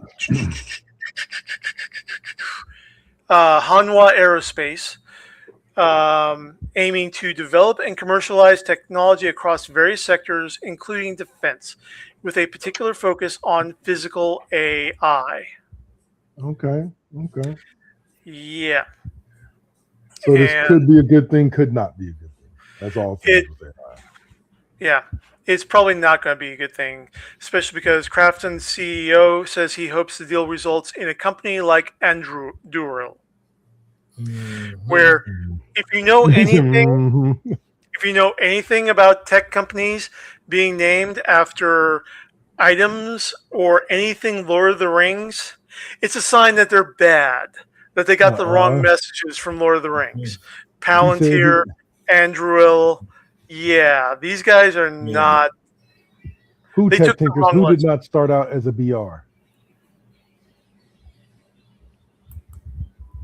Oh well, we'll wait for his response. All right. So, final subject of the night involves again Cyberpunk 2077, as we cannot stop giving updates on this game. That's right. Cyberpunk 2077 Chrome Rush has been officially announced. Now, this is not an expansion, although CD Projekt Red is working on it and the sequel. But what Chrome Rush is, it is an old school arcade game, motorcycle racing arcade game through the streets of Night City. And the article has pictures of the racers looking like the light cycles from Tron. Side by side. Heck yeah. Yep. All right. I'm here for it. I did see, just a random subject to throw at you, I did see a thing, I don't know if it was true or not, but they were saying that Need for Speed maybe going back to it's getting away from the party like way the party open world way that they do things, go back to the underground like street racing style of gameplay and game that they were early on when they first came out. And I'm here for that. I like with it. I like the original Need for Speed. Like it got a little much for me later on. I think people. I'll say it like this: just like there's different types of sports games and stuff like that. Like I'll use an example: Madden versus playing NFL Street. Like those are both football games, but they're two completely different types of football games. Right. Yep. Let Gran Turismo be Gran Turismo. You know, I don't need my street racing game to be like Gran Turismo. Like I don't need that much detail in there's too much detail for me in Gran Turismo to how you can tweak your cars. Like there's just way too much. Like I just want to get in the car and drive. Like, and you can do that, but there's just way too much detail. So as long as they don't go that route again, I'm here for it. I'll buy Need for Speed again. Love that series. Gentlemen, any thoughts on Need for Speed getting back to its original roots? Absolutely. Are you kidding me? Listen, I don't have a problem with the world, you know, the open world stuff, because I mean it was good for, you know, it was really good for great chases, and especially when you're getting away from cops. But now I kind of like going back to the stuff like the hot pursuit games and so forth. Just, you know, your regular racing, you got your lanes or what have you. You got about maybe 6 or 7 people, and then you got cops chasing you, and you know you get that adrenaline, and then you end it, and then you win. You know, you don't want to have to keep on going until you have to find a garage to actually hide in, because the heat is like 3 or 4 hot on you. Yeah, like what the fuck, bro. All right, and Dave, any thoughts on this before we move into the next thing? Not really. All right, so then we'll jump into our.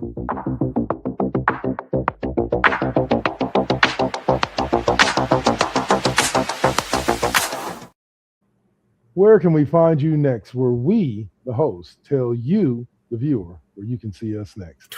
Thank going ahead and kick us off. Where can we find you next, sir? All right, so providing on tonight's activities or what have you, but I am going to be streaming the game Reloaded. I actually got a chance to play a little bit of it today, and it's got some kick, and I have to kind of like give my PlayStation a break, especially been running WWE all weekend. So yeah, I'll give that a shot. That'll be right after the classroom. All right, and Dave? Well, I am still going through technical difficulties right now. For those who didn't see the post, something is wrong with the house electrical systems, in that none of the garage outlets are working. The hardwired lights work just fine, but the garage outlets non-functional, which is a problem for me because the garage outlets are where my cable box is plugged into that provides me internet cable. So there's no power going to them. Right now I am coming to you via the glorious technology of mobile hotspot on my Galaxy phone. Okay. But that's good for palling around for a couple hours with these guys, but not for long-term game streaming. I mean, it's just not an option. So I'm still working on getting the problem solved, getting back up to full functionality here. I will keep everyone updated, but for right now, Night Shift is kind of on hiatus. Fair enough. All right, and as Saint said, you can catch me in about hour and a half right here with Suave and O'Malley on the Classroom, brought to you by First GenXers Presents Broadcast Network. And we will be talking about all the fun stuff going on in sports today, from Cam Scattaboo's ignorant remarks to the ignorant thing that Tom Brady said, which I meant to bring up here, but which we'll talk about next week, that he said about wrestling. And yeah, other than that, y'all, be sure to join us. And then as far as the video games go, I should be giving you a full week this week with starting with college football on Monday or on Tuesday. And I may actually be bringing you NBA 2K26 this week. I just happened to find it on sale on the Xbox. So we'll see. We'll see what happens with that. But until then, guys, we will be back next week. Thank you, Dave Saint, for joining us today. Always appreciate it. And we'll have more hot topics, video game talk, and wrestling talk for you next week, right here on the Cheap Pop Podcast. Rating us out, rating brother? y'all out, rating it out. Thank you, Later. Lovely Radio. Appreciate it.